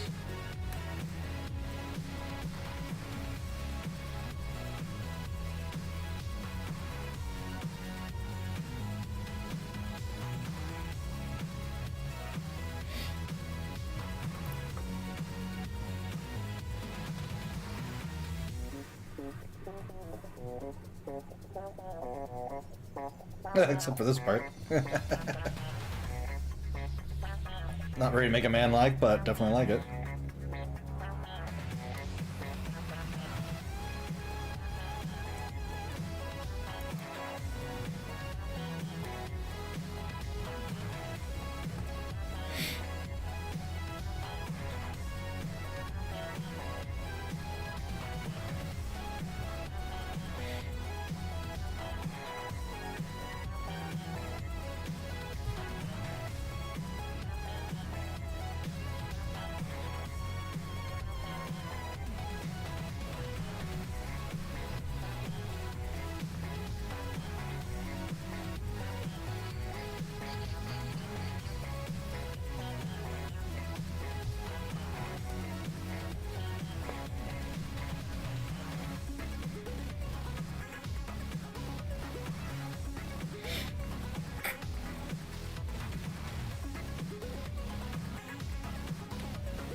It's Benitian, since this piece here has stuff from all the different games that EOS plays. And so it's neat to see how consistently he was able to get his Phoenix motif in there. Because we've got it on the boat, we've got it on the Minecraft thing there, we've got it on some of the characters. So it's neat how, with so many different games, he was still able to find a way to get that critter in there. Pretty neat.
coming along nicely. Look at that.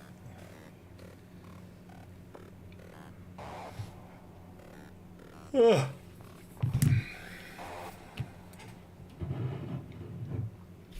Sorry for the yawning there, everyone.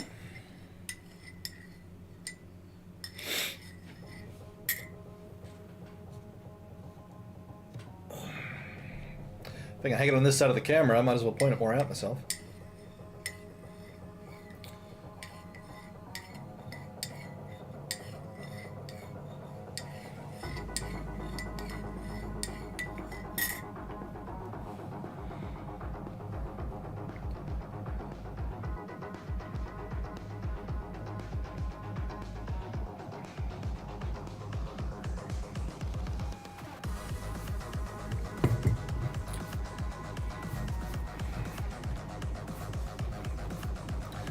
Let's quickly check on Kick, see if everything's working there.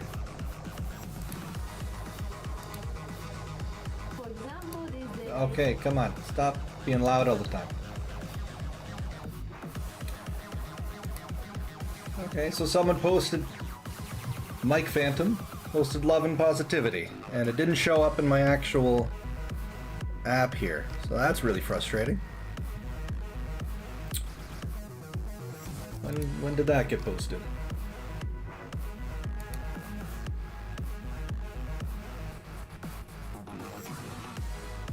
$7:44 p. Oh, that was yesterday. It's so frustrating that these apps aren't. It says it should be connected.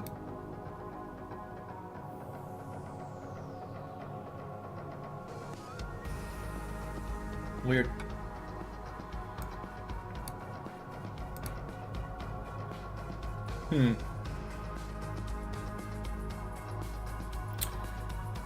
Yeah, it says it should be working. Oh, it is. Look at that. It is working. Well, that's good to know.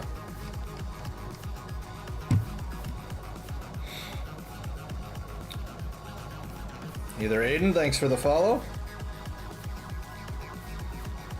Oh, let's stretch my hand out a bit, get back to this drawing. Oh.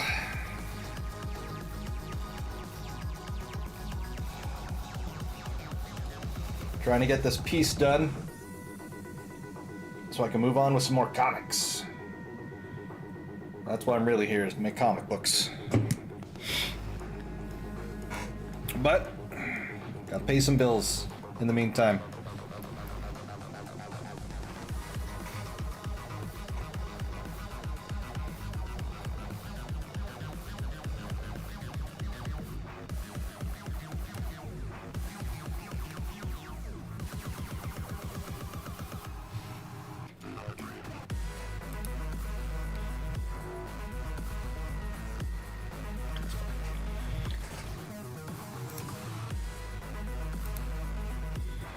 So good, it is working. The technology has not let me down completely. Just somewhat. Alrighty. Back at it.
What the?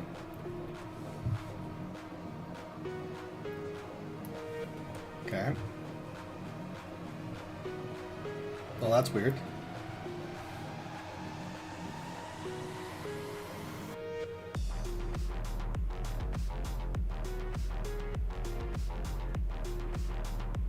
Wonder why it's leaving a gap like that.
I asked for strength. And God gave me difficulties to make me strong.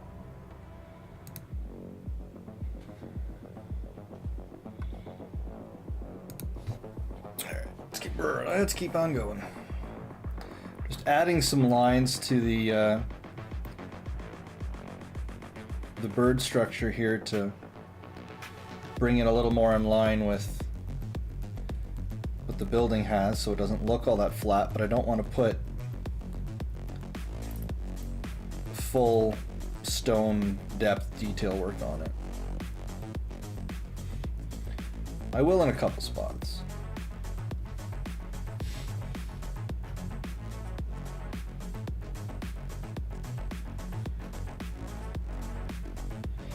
That might be enough. Oh, did it again. Damn it.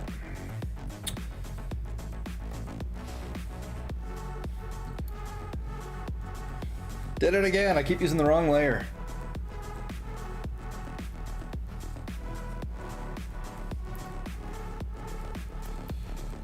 Oh, the woes of digital art. Get focused in on what you're doing, and then you forget to change your layers to where you're supposed to be doing it. Never ends. Do-do-do.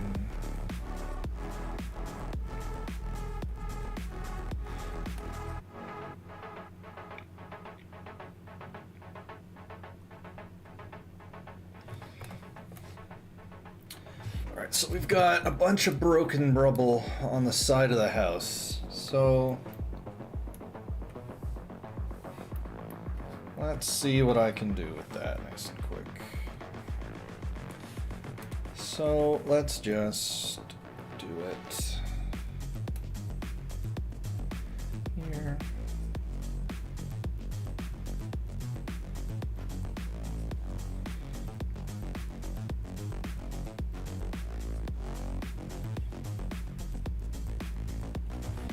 That should be good. Hey EOS, welcome back.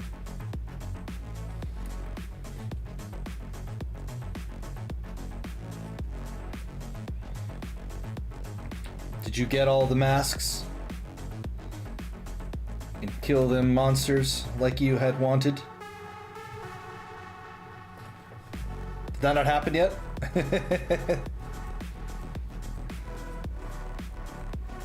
Oh, I see. Just chores. Boo.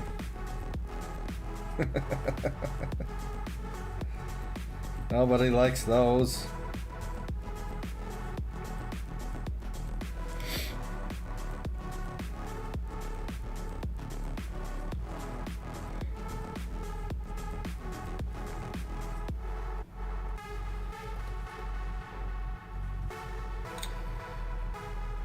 Nobody likes those.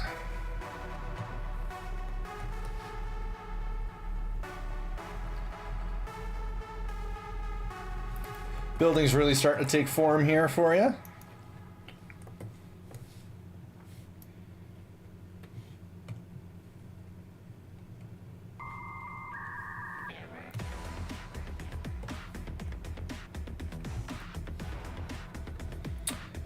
You only get one mask at a time every hour. You're trying to get the new glowing ones, but after farming for the last 3 days, you've only gotten one new one and 2 old ones. Oof.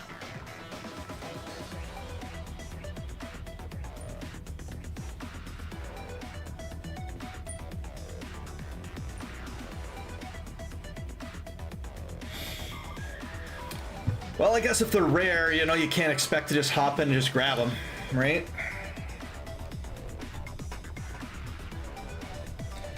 I know that in some of the groups I'm in with some games, some people were complaining about how long it was taking to farm this item they were after, and I was kind of like, well, is it reasonable to get your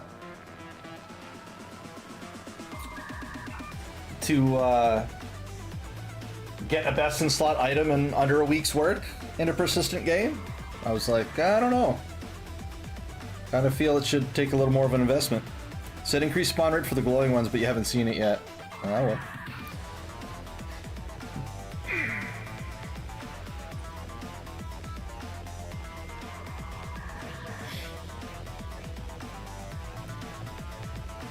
Of course, I've played MMOs for quite a while, so I got a slightly different perspective about how long things should take, I suppose.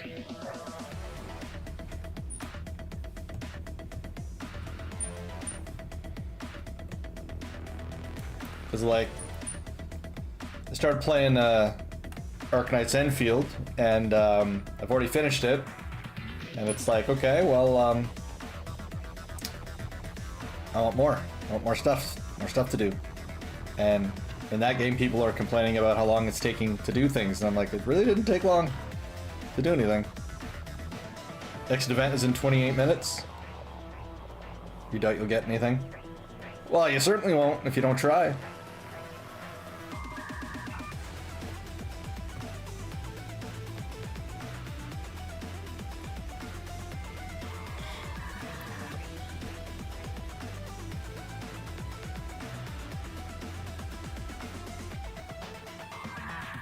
Oh, thanks for the comment, Aiden.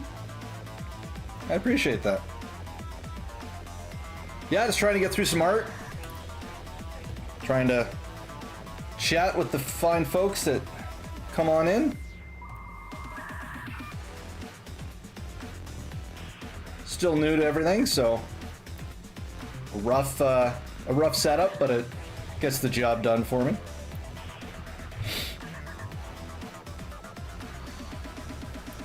This here's a commission that one of my my viewers, Eos, asked me to do for him, so we're working on that. My usual fare is comics, so this here's an example of one of my comic pages. I like using this one as an example because it's one of my favorites. This is page 9 from my book Evard's Legacy. I've got 8 pages of it up on my socials, with more to follow. I'll be putting that page up there today, trying to spread out the releases of them.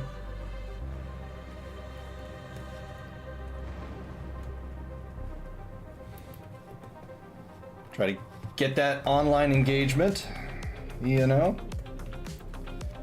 do what I can.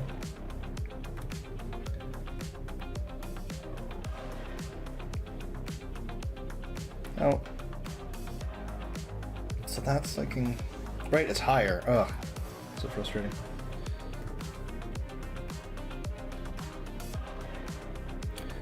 Real quick though, I recommend make some stream rules for people to follow and finding someone you trust to make a moderator. Well, just did that and it helps. Well, so far, I don't have, there hasn't been a need yet, so When the need arises, I will certainly rise to said occasion. But for now, we'll just carry on with what we're doing.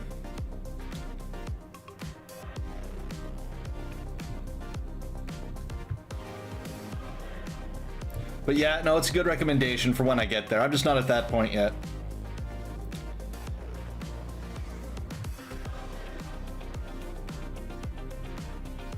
Like, you know, we get like 2 to 4 viewers average, right? So it's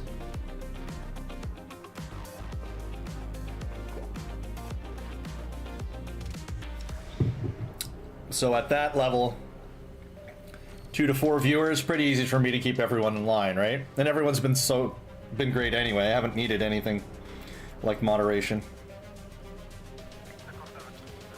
So it's just been fun. A nice way to have people to chat with while I'm working. So that's what it's been so far. So I got no complaints. And at this point, if I was gonna coerce a friend or a family member to be a moderator, I'd be better off just coercing them to watch the stream. Then I could make the partner thing, because I'm always just like one or 2 viewers away from the average it wants. Oh, that does overhang. Does that overhang the entire time, or just? Yeah, okay. So it overhangs everywhere.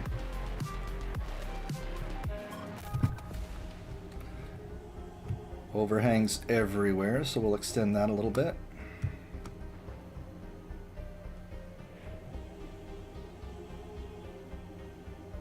So we'll just take it all the way out. That would make more sense.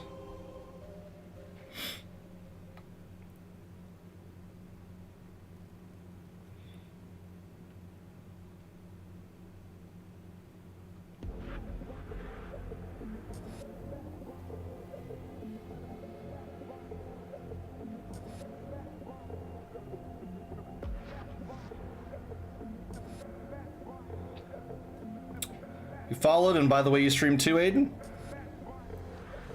Cool. I'll have a look. I'll be sure to chuck you a reciprocal follow for sure.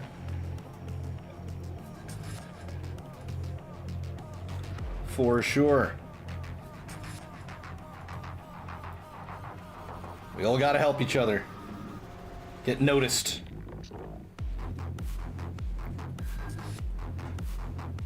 I'm glad you followed. Thank you. Helps quite a bit. I haven't been getting too much action lately on Kick. Twitch has been growing nicely, but Kick's kind of been hit or miss so far.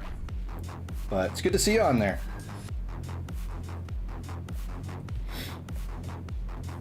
Nice to know that people are able to watch. So clear that one up.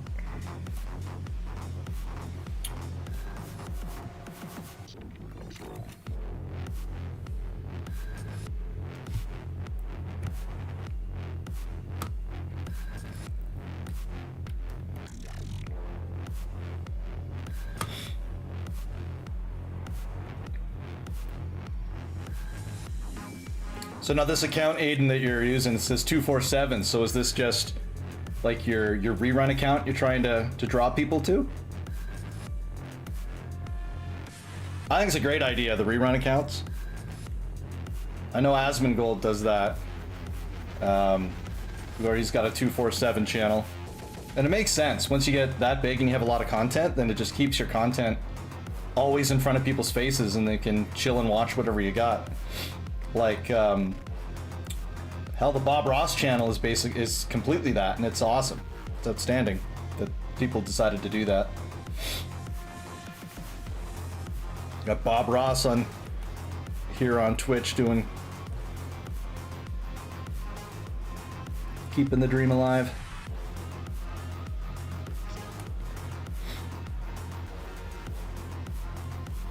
Yeah. It's like the biggest art stream constantly. It's pretty awesome. I love that someone thought to do that. They're like, hey, let's just take all of Bob's stuff and stream it. Like, let's go. It's brilliant. People, the guy's a cultural icon. Yeah, it's huge. It's amazing. I love it. Guy's a genius. Incredibly skilled painter. See, that's part of why I want to work to, yeah. That's part of why I want to work on my speed painting, is because a lot of what he does, he's just so good that he just, you know, he does a few brush strokes and boom, he creates that landscape and all that art that if you can, of course he does the same, yeah, well, someone with rights to it did. There's no, I would be surprised if it was just someone that like stole it.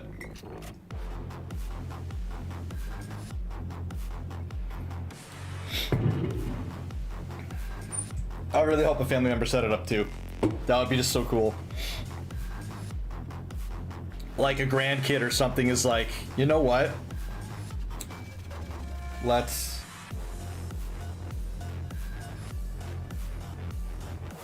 get, you know, Grandpa keep going with his work.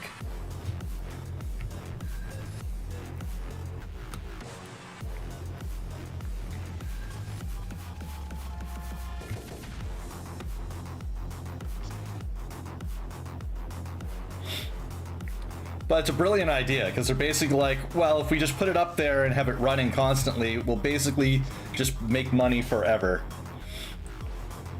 Which is, yeah, that's awesome. Everyone gets to enjoy them for literally forever.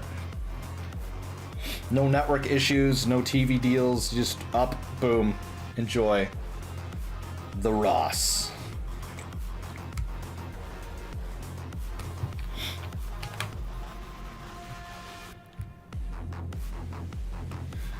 Once I have enough, like, if I get big enough and the content matters enough, then a 247 channel would be sick as well. But that's definitely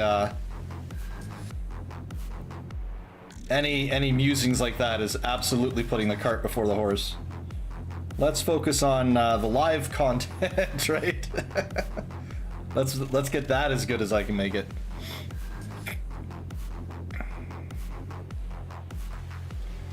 And then we'll see.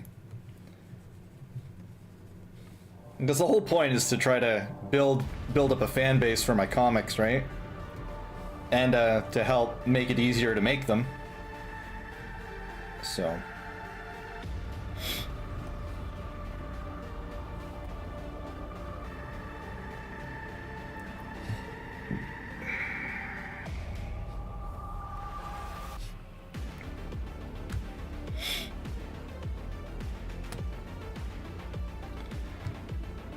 Because like one of the biggest things that I've noticed in trying to get my comics off the ground is just how long it takes. So streaming would be a cool way to help me not worry about deadlines.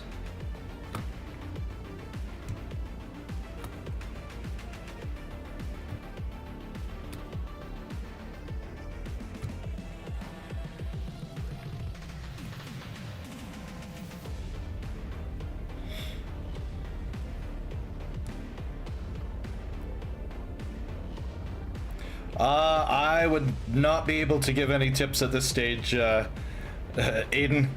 So you're trying to make it as a streamer. Do I have any tips? I would not be able to give you any tips, as I too am just at the beginning of my journey. So, be authentic would be the only thing I could think to, only advice I could think to give. Just, because that seems to be what people want, but. No, I wouldn't be able to give you any advice. I'm too much of a noob myself.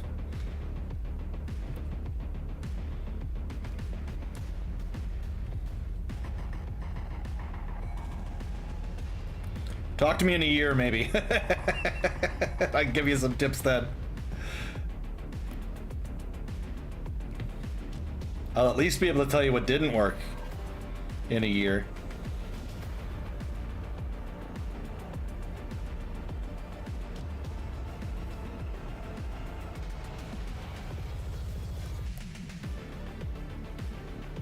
As for actual advice on streaming, no, I wouldn't be able to. There are a lot of people that have a lot of content around those lines where they're trying to give little, you know, coaching tips to people starting out in streaming, and so you should definitely check YouTube for tips and tricks from established folks. The biggest thing I hear is don't just rely on Twitch or Kick on the streaming platform for discoverability.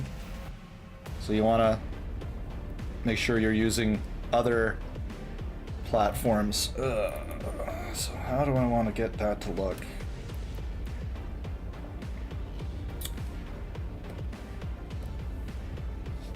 Because you got to find a way to pique people's interest and then draw them to the stream. So that's what I'm still trying to figure out. But in the meantime, while I'm trying to figure that out, I still want to make the content and get stable and regular with what I'm doing. So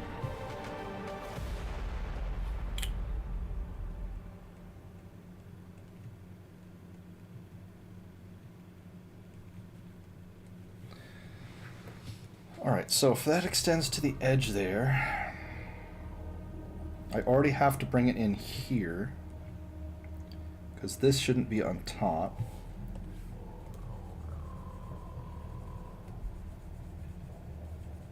Instead, it has to go in one. So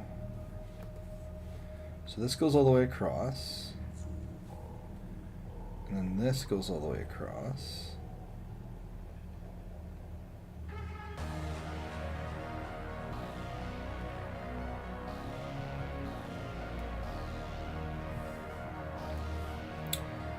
So then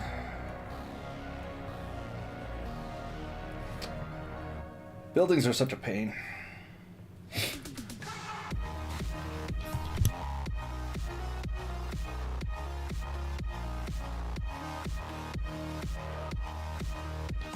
Excuse me. I swear it's got to be dustier in this corner of my room than anywhere else.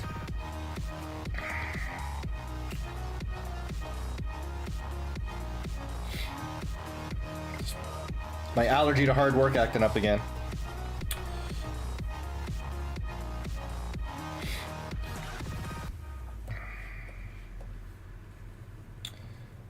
So this isn't looking right. Ah. Okay. So it needs to extend past you and go up. And that one should go in. This should be... I think I can put this guy here, that's fine. Then... if that one's like that. Like this.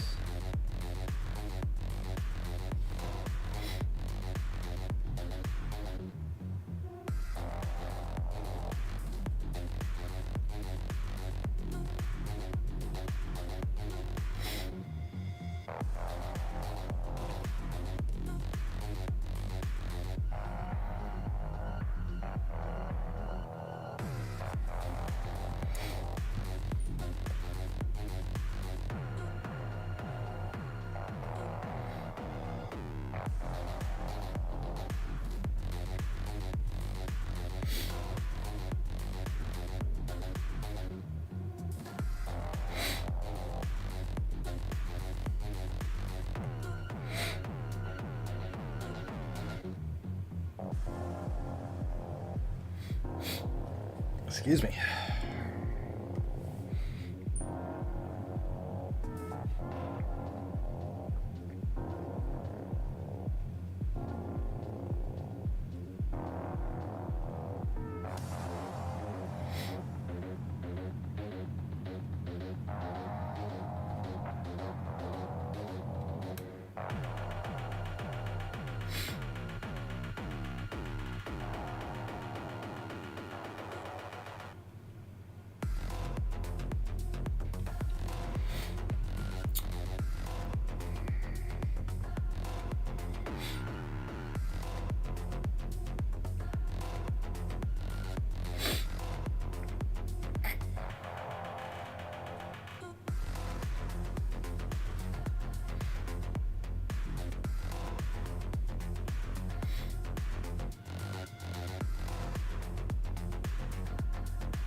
Alrighty.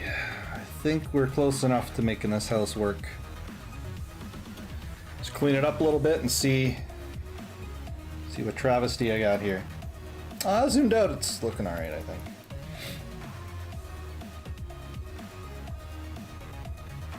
Architecture is always tricky to pull off because, like, you need straight lines, but if you make them too straight, it doesn't look real. But if you don't make them straight enough, it doesn't look real. So you're kind of stuck.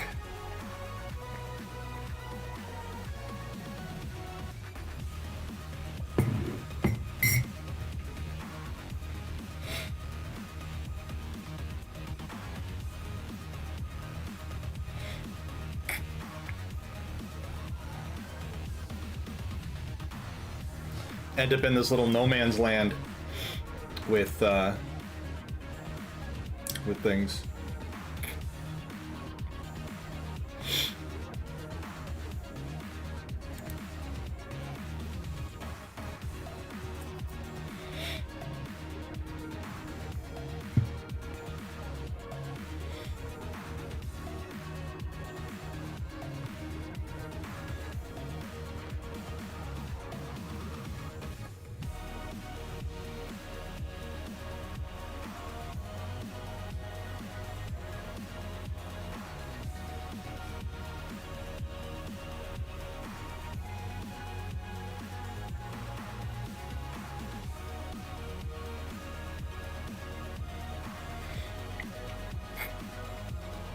Okay, so there's definitely issues here.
Good, neat opener.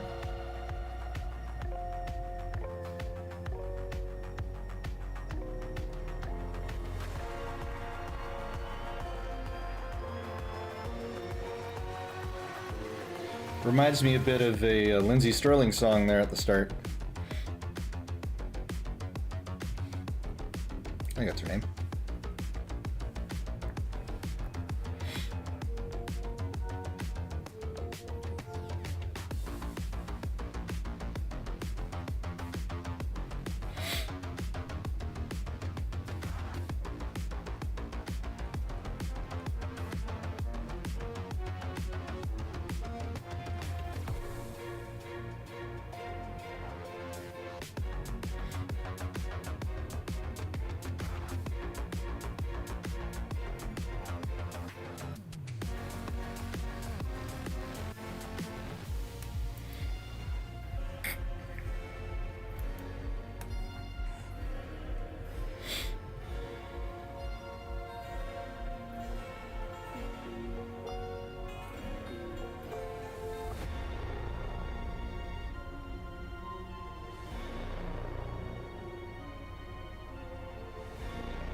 Excellent. All right.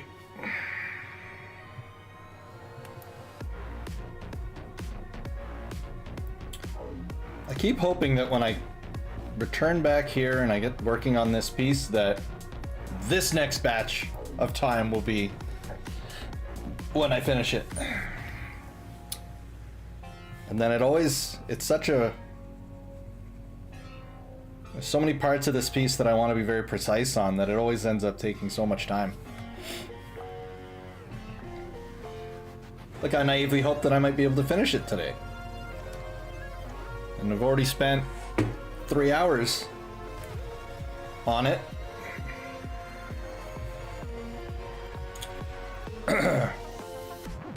And we are not, well, we've made some good progress, but we are not close to finishing it. But we aren't, you know. I've got to add all the shading to this building. Got to add some more depth to it. I got some vehicles to add. I got to shade that flag. Add texture to the water for the background. Add some more lighting. And then still fix the graphical kind of wedge part. The chevrons there. That forms the emphasis around the characters. Alrighty. I'm going to take a quick break to walk around, rest the hand a small bit, and then I'm going to change gears and work on a comic page. So, pretty good split, I figure. The 3 hours on your piece, and then from 1 till about 3, I'm going to work on personal piece, my comic page, keep the channel focused on the comics as much as I can. So, we made some good progress here for EOS. Eventually, we'll have this thing done. And that'll all work out. So many little bits in it. It's taking me way longer than I thought it would. Like, I've done really complicated pieces in the past, and it felt like they didn't take nearly as long as this one. But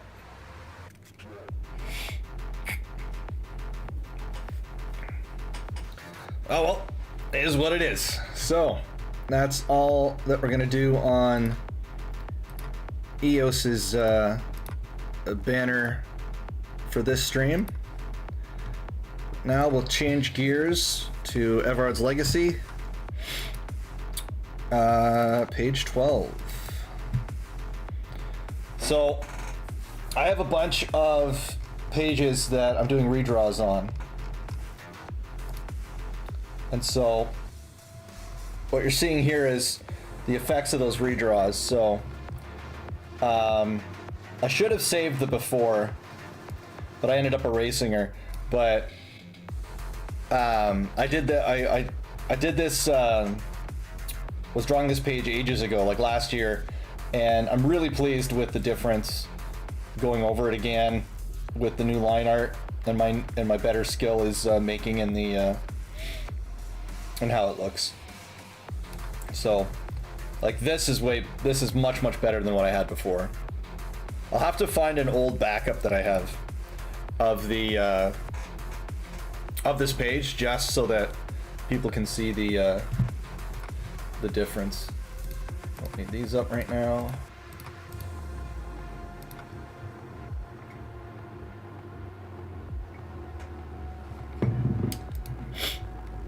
But although it really set my schedule back to do it, I'm glad I did do it.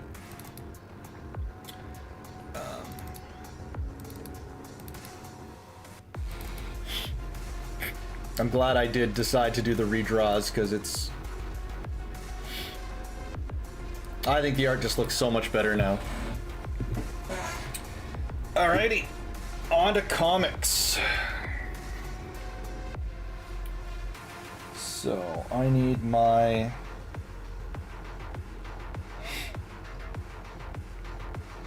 there it is.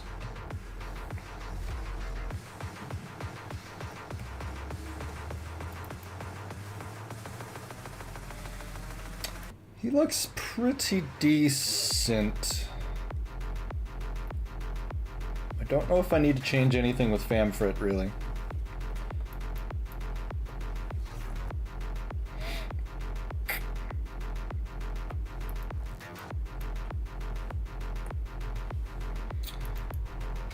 I think I want to adjust a few things on Kale though.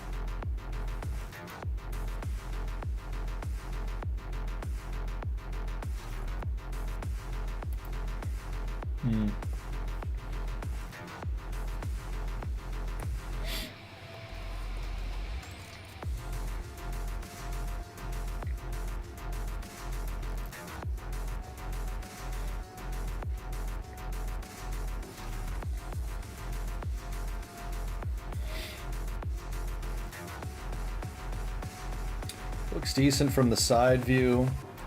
I gotta do more with this background. But I like the changes that I've made to the gargoyle here.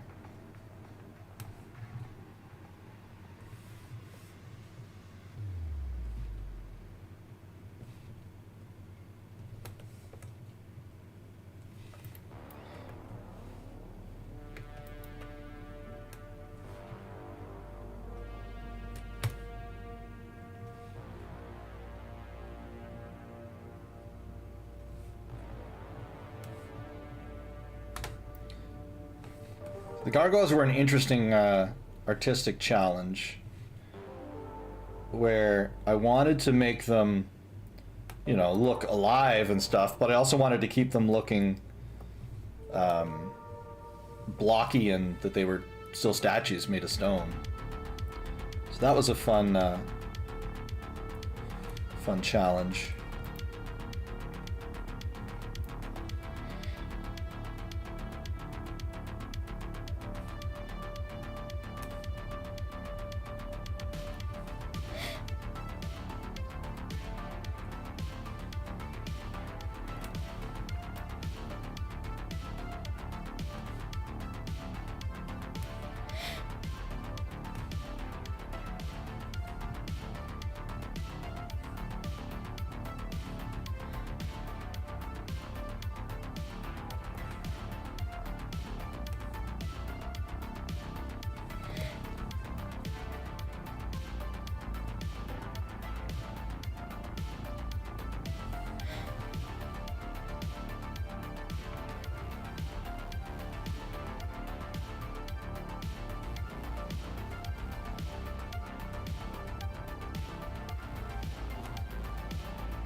The next page I'm excited to get to on stream. That'll be really fun.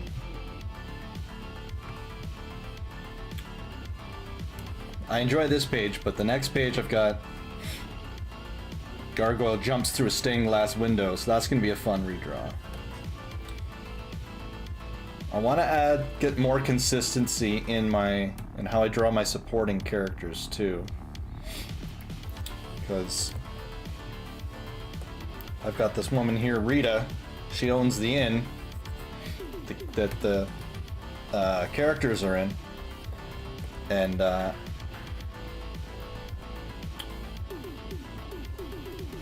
it would be nicer, excuse me, if I managed to make, you know, it's comics, so you gotta really be conscious of how to get likeness in your characters, right? You don't want them to look dramatically different every panel.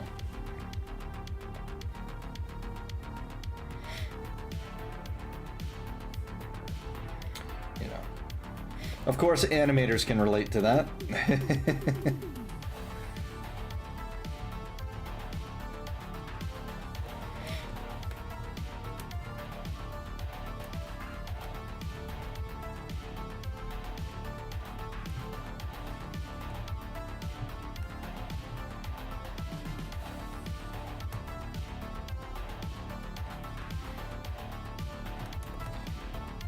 Yeah, the intent is to, once I move forward and I've finished EOS's commission, the intent is to do 2 pages of comics per week, and then if I have any extra time, only then will I indulge in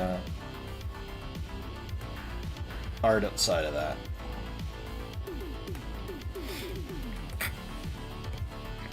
So hopefully I can manage to get a little bit ahead so I can do some fun fan art pieces.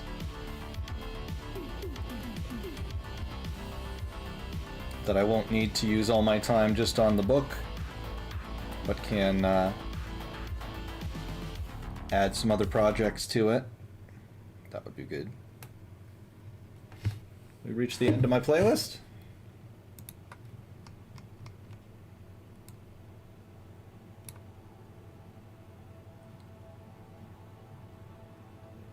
No. Or did we restart?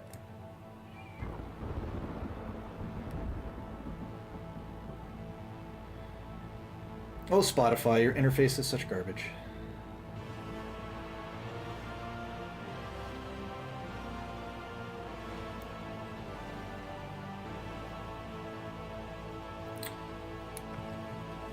Oh well.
Still looks pretty good, but we'll ink it all anyway just to sharpen it up.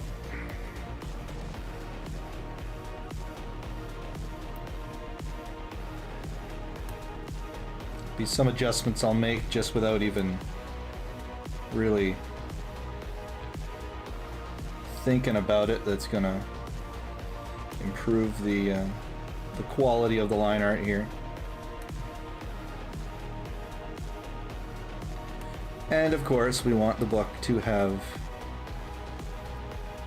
especially on each page, a nice unified look.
though I have a lot of backlog to get through to get where I want to be, it's a pretty exciting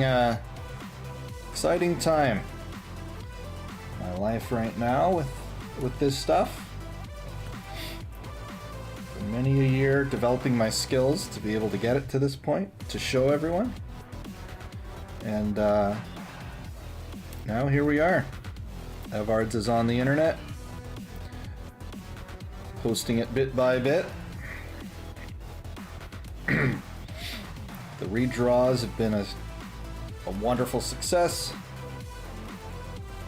and I'm excited for where I can take this little project in the future.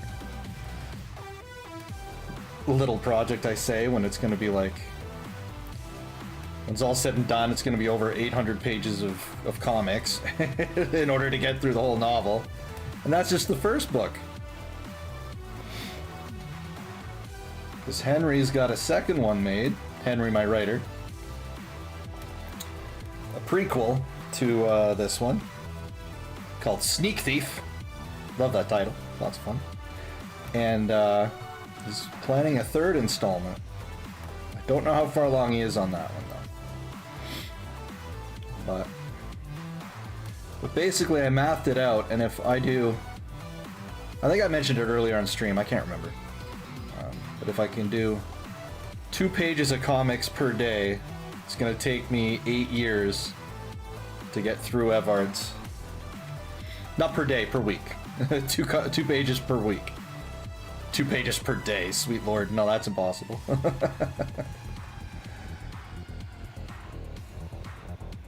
Oh god, if only.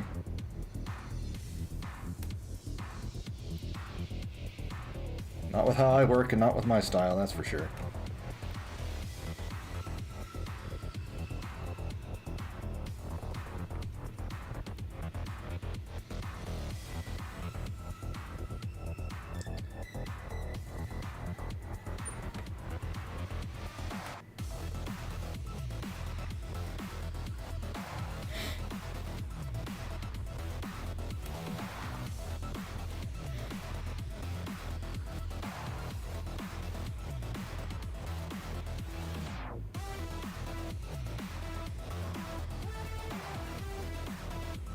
Hey Eos.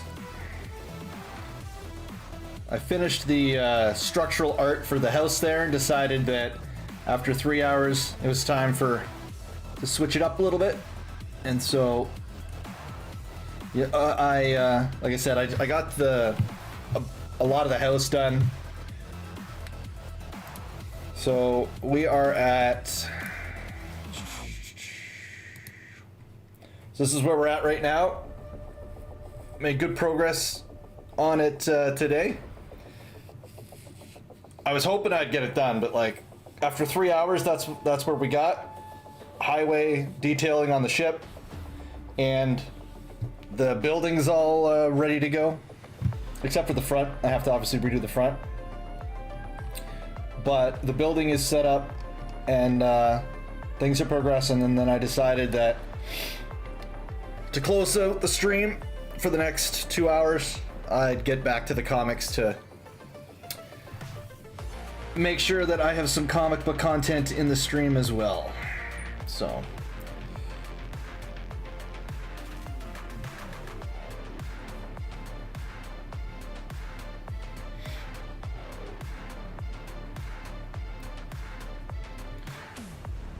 I'll be balancing the streams that way and my workflow that way until I got your commission done, where I'll spend half the stream at least on your piece before swapping over to the book. So I was just musing about the page rate that I gotta stick to in order to make sure that I can make my publishing goals with the book. So it's a pretty industrious pace, but you've been very patient. I've been waiting a while for that, for your commission piece there. So I'm gonna strike a balance between the two. Should just be a couple. It should be like a couple more days and we should be able to be finished your piece there.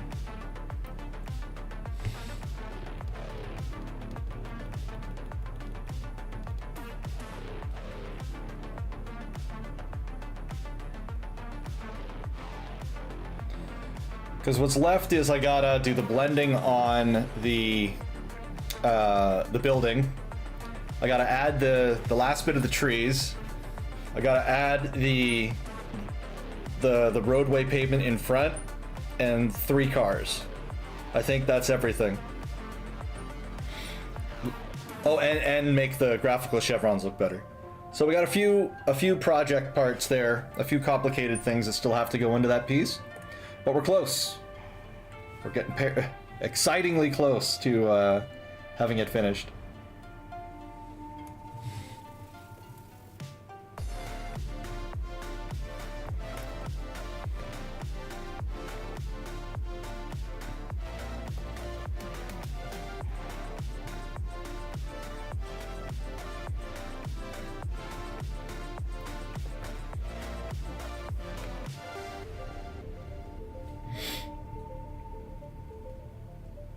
It'd be really nice to see once it's all done and you've got it on your profile. Using that you've got the full thing on your profile, that your Twitch banner's all set up and looking awesome. I'm gonna be so pleased.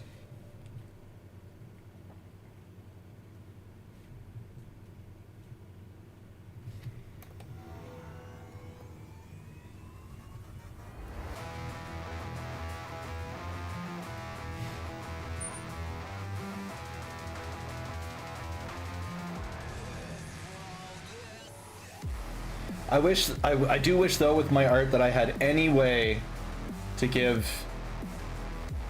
accurate time estimates for how long it'll take me to do stuff. Because I thought for sure I'd have that piece done by the end of January. And here we are, 20th of February, and I'm still grinding out hours into the damn thing. Like, I have no idea how long it takes me to do anything these days. Other than longer than I expect.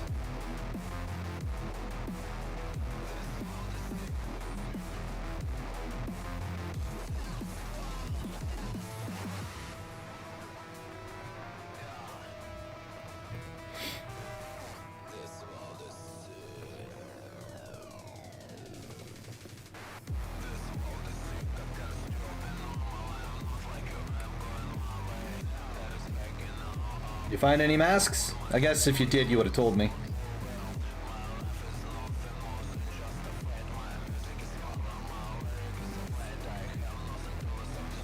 You would have you probably would have busted into the channel, been like, haha, success!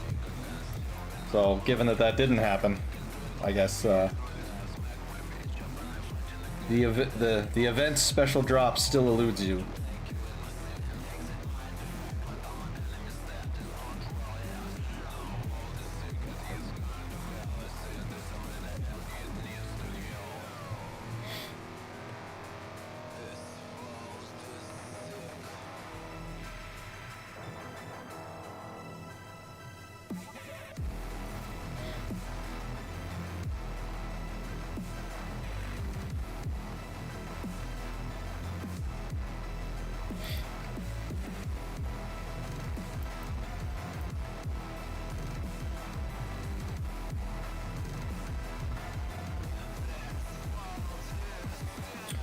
I'll have to see what my kids are interested in doing this evening, but I might come on and stream again later in the day. I don't know.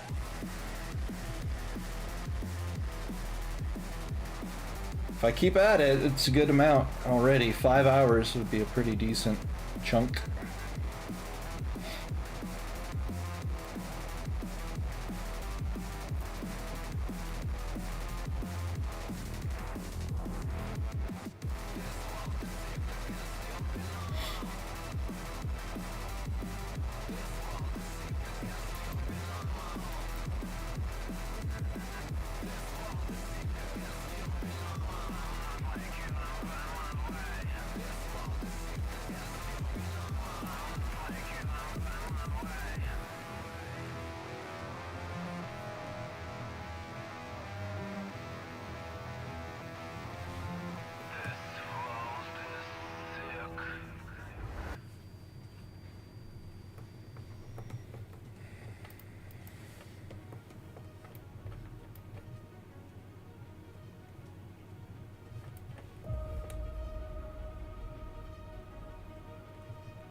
All right.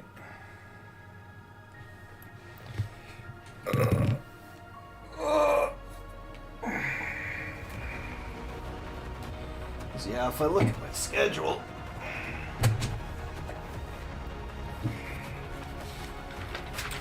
It's page 12. Yeah.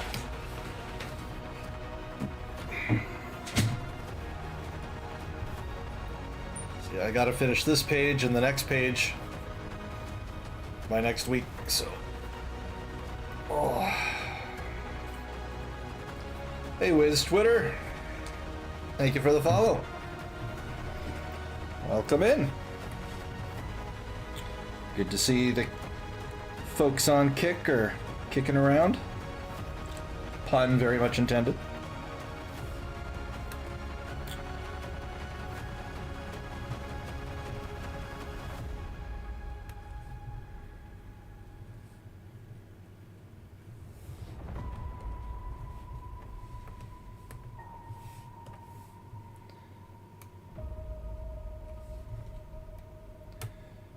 Yeah, just tidying up some line art on my comic, Evard's Legacy. All right, now. I think we'll switch this song. That sounds kind of silly. That sounds a little better.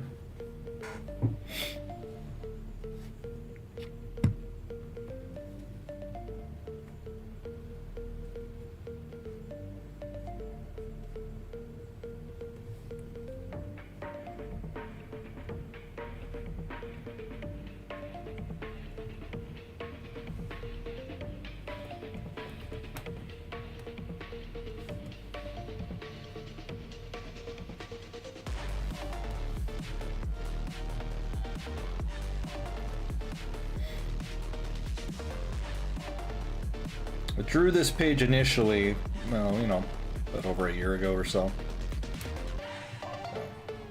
Nice to tidy it up.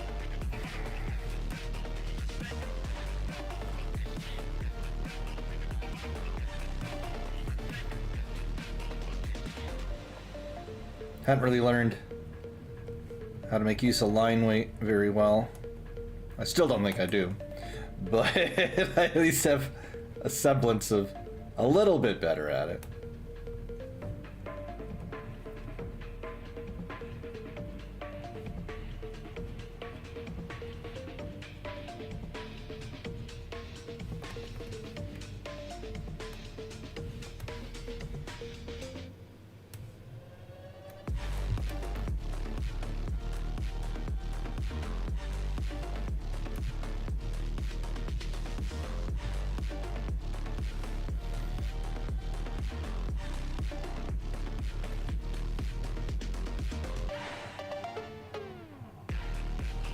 Song has some tones that's similar to that, like, crab dance thing. Not sure what that song is called, but...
that going.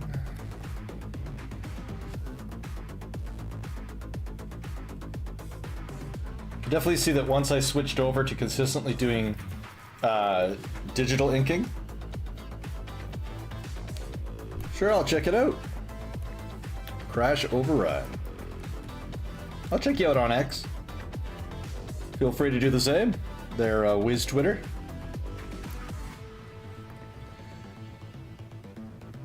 I always follow back.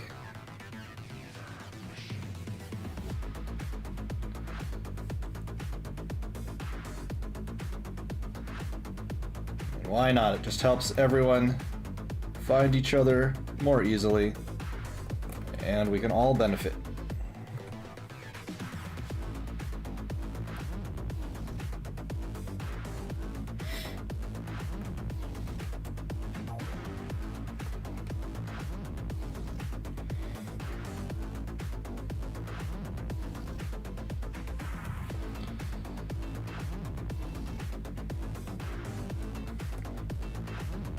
I can't guarantee I'll like and reply to it, because depends on what your content is, right?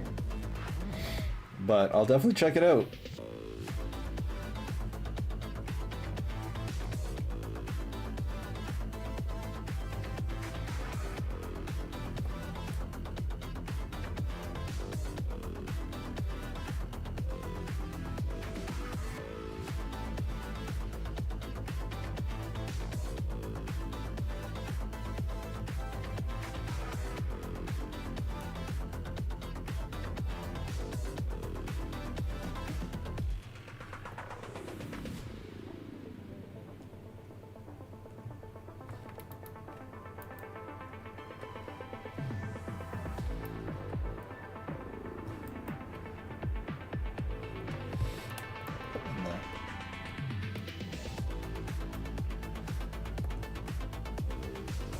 Oh, that's... I see what I did. I see what I did.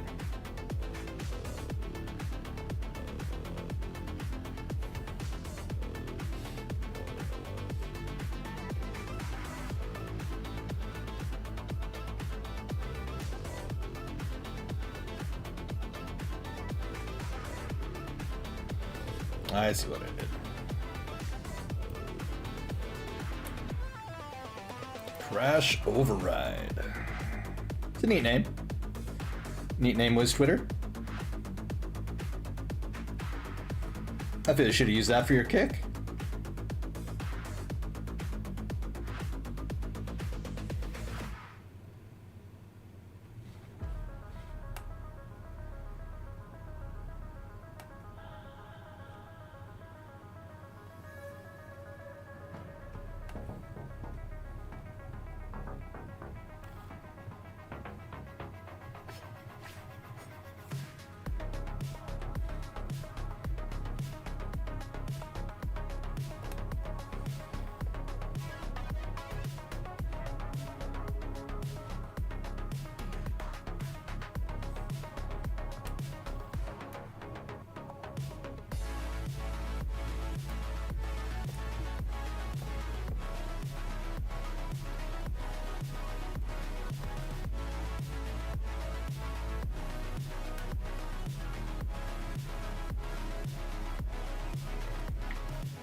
The sword was fun to design too.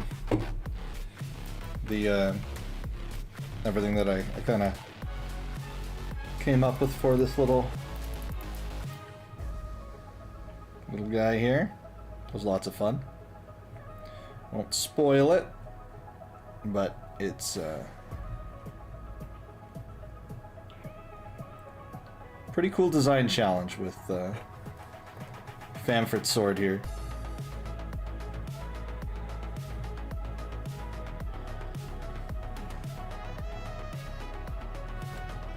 I've got a big design challenge coming up in this comic where I have to do like a whole wall of like magical glyphs, and that it's like a spell that's been made that's doing some bad stuff, and Ariel has to, like,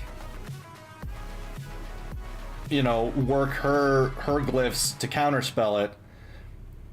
And so I'm trying to figure out a way that I can make it almost like a puzzle thing. Like, it's not like she's trying to, like, sabotage the magical circuit in some way, so that there's some defined, like, visual mechanism for what she has to do when she's dealing with all sorts of different magic stuff. And I haven't quite figured out how I want that to work. Maybe I'll have to talk to Henry about that when I finally get to those pages. I think that's a challenge for the summer, so I've got some time to ruminate on it.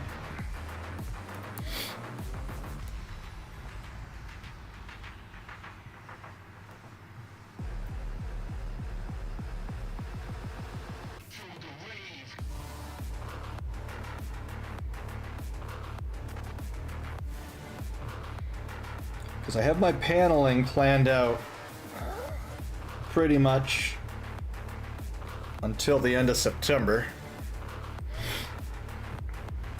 So I've got about 80 pages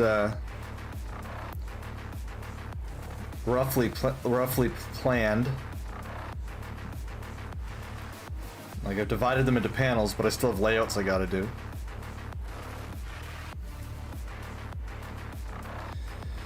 Follow your Twitter, then reply to your last Twitter post with your Kick username, and you'll drop a sub. Well, I think I'm too early to get any of that stuff, but I'll check out your Twitter at some point. And follow me on X, I'll follow you. Works great.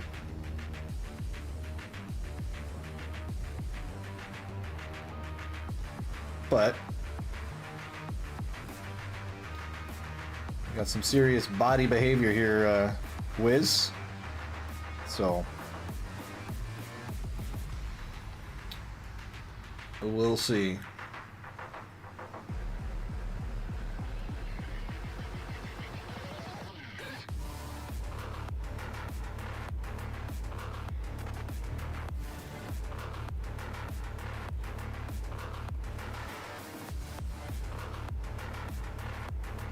There's also a really cool page coming up that I'm really looking forward to drawing, and that one is a they eventually come out of the inn and they see that the town is in chaos, and there's like a cool scene where, of course, since it's a fantasy book, there's giant spiders in it. So there's a part where they look over to where the stables were, and it's just like enveloped in webs and stuff from all these giant spiders, and like they've like webbed up the horses and stuff like that, and eventually they get like a reveal that there's like been a stable boy that's been eaten by the spiders. And so drawing that whole like web thing with different animals all webbed up, and then the horror reveal of the youth being all like spider gotten, that's gonna be fun to do. I'm really looking forward to doing that page. And that's not too far away, but it's a little bit. What did you come back to? Just talking about some pages to come in the some upcoming pages in the comic. Some fun artistic challenges that I have to look forward to, that I'm just excited about being able to get to. So in the book, at one point, the heroes go outside and they see that the town is like overrun, and they got to try to decide how they can help everyone, and one of the 8 areas that's overrun was the stables next to the inn, and they were just like totally taken over by giant spiders. And so you've got horses, and the stable boy and everything has all been just, you know, they're webbed up and eaten and stuff. So that's gonna be a crazy page to do, and I'm really looking forward to that kind of stuff. There's been a lot of really fun artistic challenges in making this book already that I'm excited for as it gets more and more action-packed, and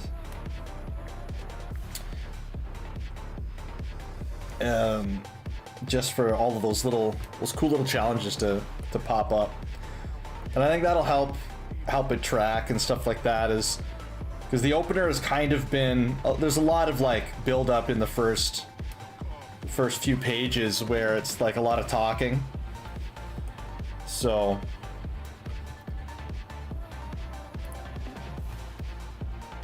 like the first time someone actually draws a weapon is on page 9, right? So there's a bunch of different, little bit of exposition, a little bit of showing their personalities and their humor in the early pages, but being able to get into the action,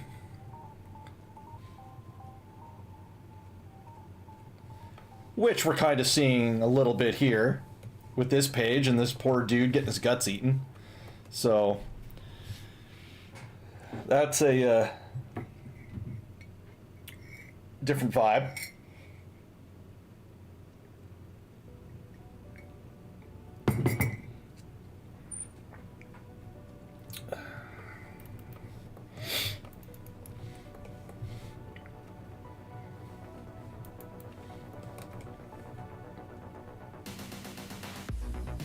Yeah, I definitely like the new line art. I really do.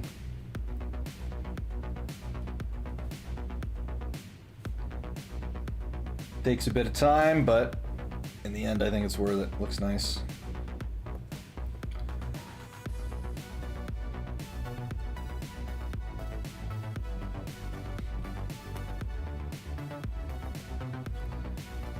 I definitely have to dig up the old version of this file. For when I'm done, I could be like, you know, before and after. I might make a decent social media post, be like, hey, doing some redraws. Before and after.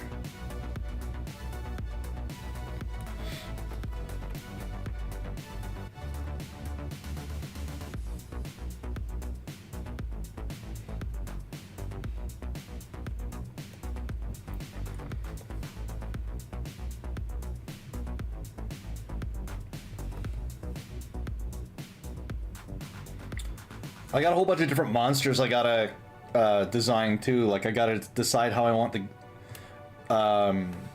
they get attacked by like ghouls and stuff too, so I gotta decide how I want those critters to look.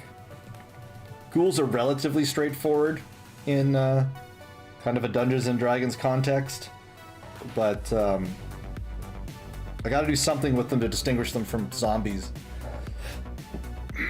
So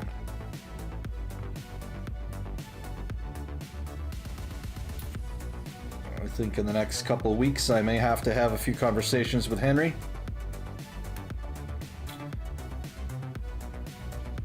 See what he envisioned.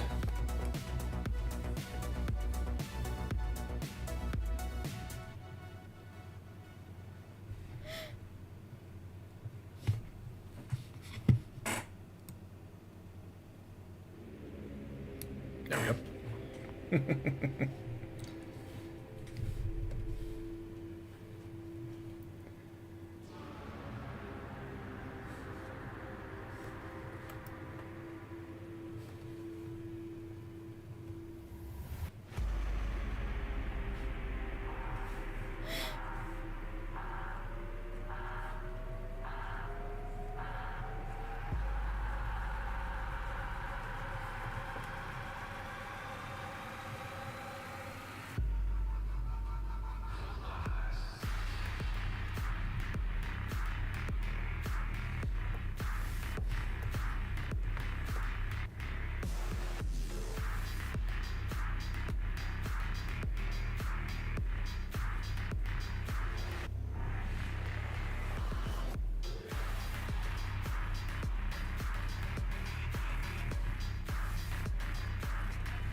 We'll do it one at a time.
Alrighty.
Cool.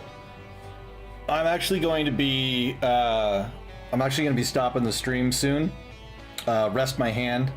Starting to get tired from the all the line art that I've been doing. So I'm gonna take a break. And so when my hand starts feeling tired like it is, then I have to give it a longer rest than just a small thing. So I'll be ending stream before too much longer.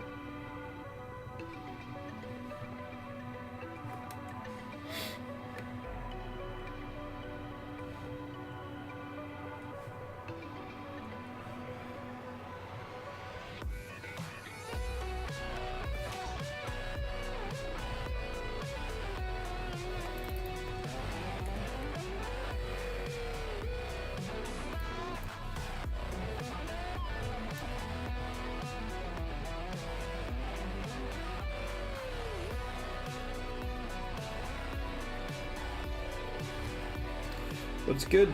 Nice 4 solid hours. Not bad.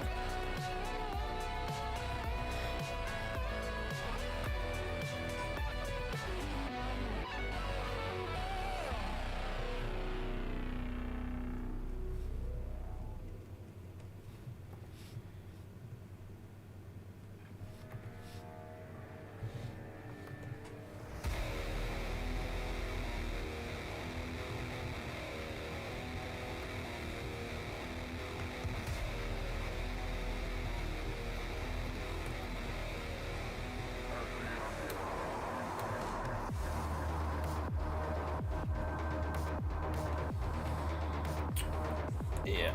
Alrighty.